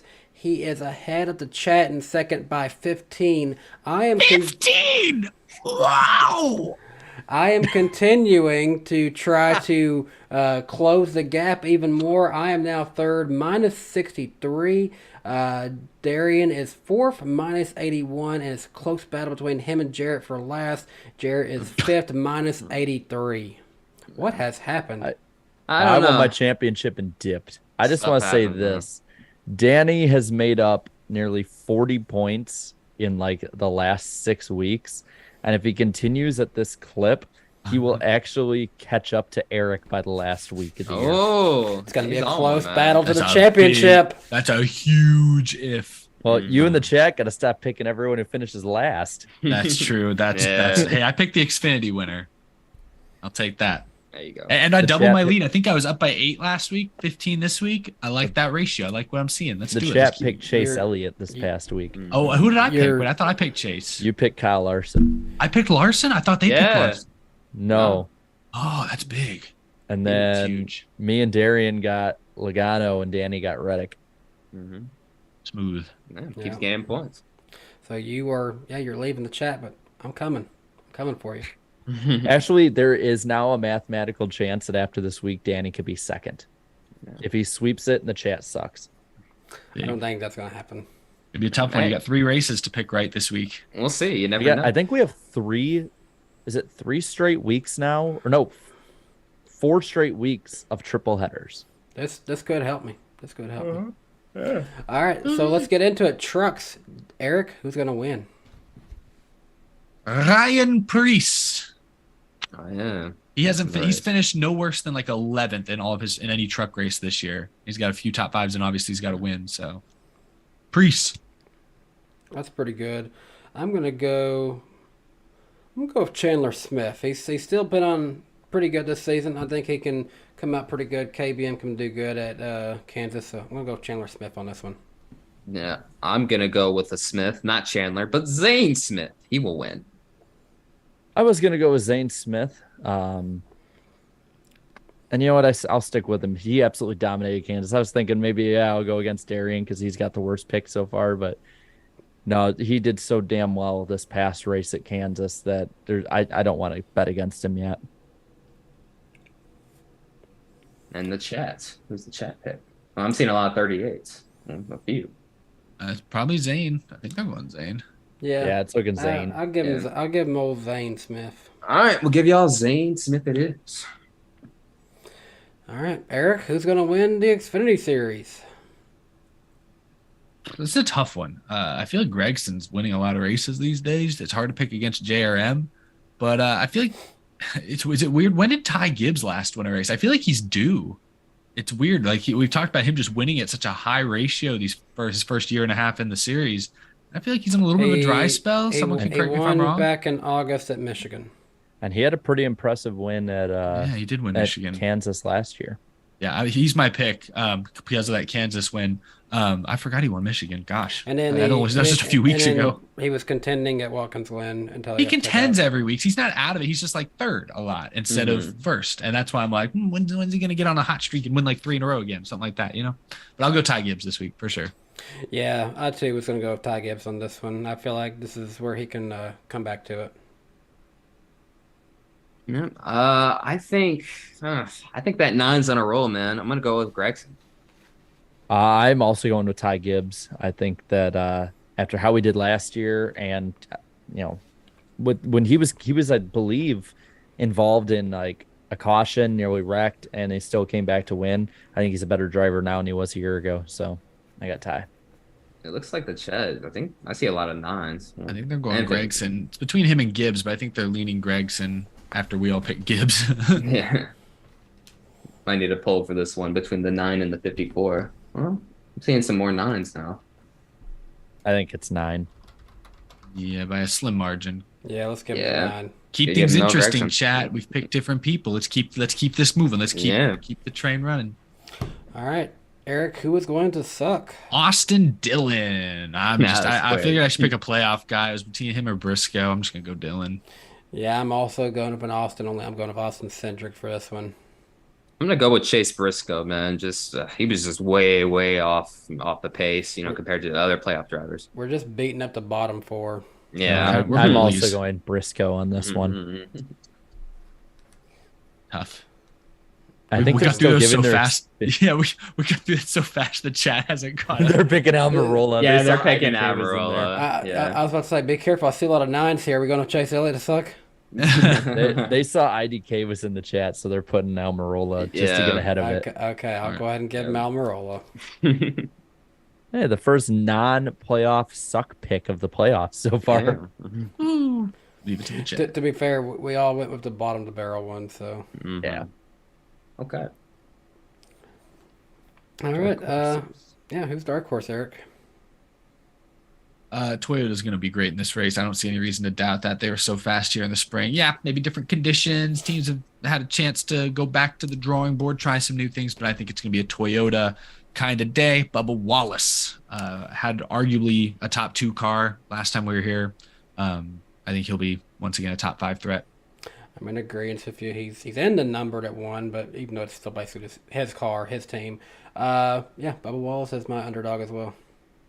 Yeah, Bubba Wallace. Everyone I think has the same pick. And it's looking very clear that the chat is also going with Bubba Wallace. Yeah. Well, then I'll give him a clean sweep, but I'm going to say this right now. Last time he got a top 10, had an awesome car, ran really fast, but because of pit issues, was not in contention. I've had to hear every time I get critical of Bubba Wallace for now 3 months that if he had a better crew, if there were some of those bad ones taken off his crew, he'd be going for a win. This is the week he needs to prove it. Go for a win. This is a ready-made weekend for him. His team was good there in the spring. Go out there and get a top 5 run, just like he did at Michigan. This is a weekend set for him to do well. And overall, 2311 had an amazing weekend at Darlington too. Him and Ty Gibbs are running in the top 10 consistently. So let's see if he can continue the momentum. Oh, is this true that Bob Pockris just confirmed it for North Wilkesboro? Let's see. I thought it was already. Chat. I thought Yeah. Jim Utter basically confirmed it. Yeah, I thought, and then I saw Bob probably just said the same thing all the other guys have said. Yeah. Like I've seen Yeah. everyone, like Stern reported it, Athletic reported Well, it. Yeah, Bob said basically what we've heard, but he did add the Cup schedule is expected to be announced at next week at the earliest. Okay. So The earliest, I think- gosh. yeah, he's not expecting it to at least next week. Oh boy. But that's probably going to mean another 2 weeks. We'll probably get it around Talladega, honestly. It's probably going to be right at the start of October. Yeah. Yeah. All right. We are now at that point in the show where we pick who's gonna win. Who's gonna win at Kansas, Eric? I'm gonna stick with my Toyota. My Toyota train, I suppose. Denny Hamlin. I am not going to follow you on this one. I'm actually going to say the guy who took second in this race back in the spring, Kyle Larson, will go to victory lane. Yep, I was just about to say the same thing. I think Kyle Larson will win this race. Won last year's fall race at Kansas, and he'll make it 2 in a row. Yeah, he's got to improve after last week. So I'm on that train too, but simply just because he was the only one that kept up with the Toyotas, and I don't see that 5 team being awful 2 weeks in a row like that in the playoffs. And I also see him doing pretty well, seeing how he was pretty damn good here last year. I mean, just look at both races, like how well he ran for most of those races. So I got Larson as well. I'm seeing a mix of 18, 5, and 11. Yeah, that's what I'm seeing too. Well, we know they won't pick 11 because Eric picked it. Feels like 18, but I mean, 5 of the last 6 I see, 7 of the last 9 I've seen are 18s. It's definitely a Toyota driver. But now there's a few Larsons. Now there's 3 Larsons. Yeah. So. I'm going to do a poll of the 18, 11, and 5. There you Sounds go. good. Sounds fair. And then while you do that, he'll read the rest of the super chats. But yeah, let's see if the chat can. It's no use, chat. Yeah, let's see if the chat can catch. Might as well up to not Eric. even vote. Might as well just ignore it. He keeps talking trash like this. I'm going to be rooting for the chat. Well, they started it. You see, Hey. like Spencer, Blue Jimmy, some of these guys in the chat, they're taking this very seriously, and I feel like I have to like match their energy level. Yeah. And This plus is all I Eric. have. And Eric, how long have you led the points all season? Is this what like? I think you just said it pretty much all season. Yeah, I think it's all season basically at this. I don't remember when. I feel like it was close for a while. To They be led at fair, one point. They did lead at one point. to be fair, this year was a lot closer overall amongst the 5 of us compared to last year. Like last year, if I'm not mistaken, by the time we got to this point in the playoffs, it was like just me and Eric and like I think one other, because we had 6 because of the guest pick. Like it was just 3 of us that were within 100 points of the So lead. it's a more competitive season. I was a distant third last year. I thought you were second. No, you were second, Eric. I think I was third. Was Yeah, I you second? and I no, were- you- the you and chat I was went- third. Yeah, you and I went at it. Second. Woohoo! Yeah, I lost by 1 point to the chat. Well, Third place. poll is up. Answer me immediately. Do you understand me? Poll. Poll. Oh. All right, so I'm going to get back into some of these super chats while we let you guys vote a little bit. Where did we left off? We left off with the Erik Jones baby. So, Melon Smasher 1, appreciate the $4.99. Let's go, boys. Another week, another winner. Logano in first this week. Let's go. Chris Furrow 11, appreciate the $4.69. Who gave a better shoot promo, CM Punk or Kevin Harvick? If y'all haven't had it, even if you're not a wrestling fan, go find what CM Punk said in the media scrum after AEW's All Out, because it was pretty crazy. It was pretty crazy. But Kevin Harvick also gave a pretty good promo there after the race. So, Speedway Anywhere, appreciate the $5. Sure is nice to see the non-contenders, including the winner race in the top 16. Let's hope it stays that way. Yeah, it is nice seeing that parity each week, so it's been pretty nice this year. Okay, prepare yourself. Jar Jar Binks, $1.99. Misa wants Eric Estep and Jarek Lundberg to save Dasa Souls and boo Kevin Harvick. Go Harvick! Woo! Go Harvick, yeah. Peace be with you. Antar Das, appreciate the $1.99. The best part of NBC/USA is Dale Jr. yelling, "Carnival!" Yeah. Oh, we got a carnival! It scares the living daylights out of me in the moment. Like, oh, started. If you ever fallen asleep during the race, just wait for Dale Jr. He'll wake you up. Yeah. Napa Racing Fan 927, appreciate the $5. Is this the first non-rain win for the 43 since John Andretti at Martinsville in 1999? Yes, it is. Yep. If so, that's a wild stat. Love seeing the 3 and 43 win. 48 next. I wouldn't be opposed to that. Yeah. MM Martin fan for life. Appreciate the $4.99. Please update the owner's points as well, because the 45 is in and not the 12, huh? Really? Yeah, I think so. Or is it the 12? Well, yeah, the 12's not in the owner's point. So Okay. Bubba, with his run, 9th place, I think this week is like 9th or 10th, somewhere like that in the owner's standing. So he's set to move on in the owner's bracket, at least as of Okay. now. That's cool. And that's exactly why they put Bubba in that car. So, Yeah. Doing his job. all right. MA Fire 924, appreciate the $2. Y'all see why that Chase is the biggest choker at HMS. Okay.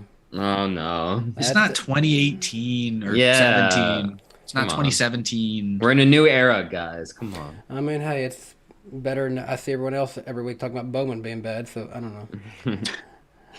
How do you say this? New as GS. Okay. Appreciate the $2. Why is Chase struggling? Maybe pressure too much? I don't think it's pressure. Guys, it's 1 week. Yeah. It was one bad He's weekend. literally been the best car all year. Guys, I just think he's not leading the points. It's bad. oh, that is pretty tragic. I don't know. He's been to back-to-back championship fours. They know pressure. I think it's just. it was a bad week. It was Couple an off mistakes. weekend. And it's all good. He'll be okay, I think. Wonton 10, appreciate the $9.99. What if they made the playoffs lineup during the regular season solely about playoff points? Regular season points still work the same and payout the same, but no more win and you're in. Stages mean more. That's basically. I'm not opposed to the idea of like 12 or 14 spots on points, and then there's like 2 wild card spots on wins. Like the next, like they kind of like they used to do. Playoffs. So basically, it'd be like it'd be like, say, Denny Hamlin won at Darlington, and he took a crap you're saying. at My the bad, it's in next the two playoffs. tracks. So I don't know. In the playoffs themselves, yeah. Interesting, though. You either go back to Winston or don't change it at all. I think that's where we've Yeah, kind of at this been at the point. consensus of. Yeah. Might as well. Hero Hope 5, appreciate the $2. Race shows why Larson is favorite and most wins this year. Huh? He Read that doesn't have the again. most wins this year. He What? doesn't have the most wins, though. Are you watching last season? Yeah, he had the most wins last season. He He Yeah, T-rowed all they're- of 2021. He's been a little mixed up this He's year. just catching up right now. They're using Internet Explorer, guys. Yeah. Napa Racing Fan 927, appreciate the $5 for the iceberg with Route 66 Raceway returning for the NHRA in 2023. Can Chicagoland return sooner than 2026? If not, is this good news for Chicagoland? I mean, it's all in the same facility, so I know for a fact. I mean, even if you go on Google Images, you can see the Speedway is still having people going in and out working at it. I know there's people that work at it still, so I mean, it's not dead by any means. Those same people have been doing it for a lower, did the same thing for a lower series race at Route 66. So, I mean, I don't see it coming back before 2026 unless the Chicago street race falls through, and that'll really have to deal with the mayor election, I believe, next year. But I don't know. I think we'll see Chicagoland again the way that it's looking at the moment. I mean, if we can see North Wilkesboro again, why can't we see Chicagoland again in an area where the street race probably won't last forever? NASCAR's gonna want to stay in that area. They own the track. I mean, there's all signs are pointing to them at least holding steady with the track. Plus, they also said last week, I believe, that Chicagoland would resume racing in 26. So, I mean, at this point, it's just a patience game. Trust me, I want to go there. Yeah. I want to finally see it in person. I miss it, but at this point, you just got to wait till updates come with it. But it's a good sign. It's a good sign. Marky Mark, appreciate the $2. I just said howdy, howdy, howdy. Marky Mark, appreciate that. You still modeling the underwear there, Marky Mark? Howdy ho. Howdy. Hunter Nixon Fishing, good to hear from you, man. Appreciate the $9.99 donation there. New Hampshire is being extremely underrated this year as far as racing goes. It was a good race. It's been a good race for a As couple much years. as flat racing, I feel like has struggled with the next gen car. That one was overall pretty good. Yeah. And it's been really good the past few years since they, had it to just one race. 00 Music, appreciate the $5 there. All-Star race at North Wilkesboro. Bob tweeted that he expects that to be the announcement tomorrow. Joined late in case y'all already talked about it. Yeah, 00 Music, we did talk about that, but we appreciate that donation, and yeah, we're pretty excited about that. Need for Speed 5353, appreciate the $2 donation. He just said praise Ty Dillon. Okay. No, okay. Oh. Irvin Alvarado, appreciate the $9.99. I hope that the NASCAR Next Gen Legos is released under Speed Champions. It's easy to build than the Technic series that I built a Tag Your Porsche Formula E car this year, and my fingers hurt afterwards. I'm not as familiar with Lego, so I don't know if any of you guys have any insight to that. No. I'll check with my brother and get back in. Yeah, I mean, he has like, bless you. He has like I think the Star Destroyer, like from Star Wars, Lego, and it's badass looking. Like, Nice. How big is it? Like, Is it 1-to-1 scale? oh yeah, it's totally 5 miles long. Takes up the neighborhood. It takes up the city. It replaced Rockford. It was a necessary evil. All right. Nova Stone 12, appreciate the $2. Why NASCAR getting rid of 1.5 best racing and views? No? I think he was the super chat was referring to the Kansas and Kansas and Richmond news. Oh, okay, Yeah, okay. maybe. Yeah. Yeah, I don't hate to lose at Kansas, but I don't. getting The rid of- attendance is. Getting rid of one isn't the biggest deal in the world. Yeah. The thing about Kansas is, it has good racing, but people, Attendance. it was down 15% in viewership this year on TV. Attendance, I think, was estimated between 10 to 15,000 people, which is atrocious for a cup race. It's I could understand after, especially after the contract ends with the casino, them being like, Yeah. That's true. Bruce Morgan, appreciate the $4.99. Bruce, thanks for the entertaining conversation analysis. Made this a must-watch episode. Appreciate you for coming out and checking us out, Bruce. Appreciate the donation and the support. Thank you. That'll do it for the super chats. I don't see any more new ones. And also going to go ahead and end the poll. The chat is going with Kyle Larson for this one. All right. so it's either Eric's going to get a big gain or going to have a big loss this weekend. Mm-hmm. No, I think me and the chat picked different players for all three races. No, Danny, Darian, and I also picked Larson. So you could, in the span of one race, it was up to 15 points to the chat. Yeah. Come on, Denny. He's got that new sponsor. You know how Denny does when he has a new sponsor. That offer pad scheme last year won at Darlington. Oh yeah, Good point. we'll see. Good We'll point. see. Yeah. We will see what happens, but appreciate you guys coming by and checking out the show this week. Next week, guys, you can catch us over on Eric's channel Wednesday, September 14th, 8 o'clock p.m. Eastern Time. We'll go over all the events that happened at Kansas Speedway, and who knows what kind of more crazy news we'll have next week at this point. Yeah, hopefully we're talking about the upcoming schedule. Well, I don't know exactly when it's going to be Maybe released we'll next know week. where Kyle Busch is racing. Yeah, maybe. maybe that too. Yeah, so a lot of stuff to talk about. And you know what's crazy? I just realized this. We have less than 10 podcasts to go this season. Isn't that crazy? It feels like That's yesterday nuts. we just started. You know, But- we just but- saw over Blew season by. 5 But plans, but The crazy part, though, is that this time last year when we were about to say goodbye, it was really saying goodbye. Now, 3 of us live close to each other. We can hang out this winter over the off season. exactly. That's Hibernate together. Ooh. Cool. What the Oh, hell well, are you talking about? Eric, you know what, Eric? Well, just get the Dale call. That's That- it. that- whoa, Hold whoa, on. whoa. That hold must be a It's Danny's Texas. birthday. That must be a Texas It's the thing. first Y'all are week up of in the NFL. Tennessee mountains, winter. What was I supposed to say? Black bears. and winter. Oh, Jared, what you doing there? What you doing? It's Danny's birthday. Hey, It's let's Danny's go. birthday on Friday. Nice. Also, I got my nice Minnesota Viking shot glass from JP's NASCAR because they're gonna kick the crap out of the Packers, I hope. So, cheers! Can't Yep. wait to have you come over in 20 minutes, Danny. Yeah, I just realized Yeah. I'm 3 years from 30. Oh, well, happy birthday, Danny! Yay, Well- getting older. Nice. Oh, boy. What's funny is 2 of us on this podcast right now are over halfway to 30, and 2 of us are not. Yeah, Okay. that's a fact. All right. Beautiful. See you next week, Bye-bye. guys. Vroom, vroom, vroom, vroom, vroom, vroom, vroom, vroom, vroom. Nice try, Eric. Nice try. Great. Holy moly. Great job! Yeah! This guy. Thank you! Wow! Hell yeah. Woo-hoo! Great job, man! And we got a crash. Car spinning left and right. Buddy, let her rip. Rain like hell, baby! Come on! Oh my god, guys! Yes! Yes! Unbelievable! You guys are the best!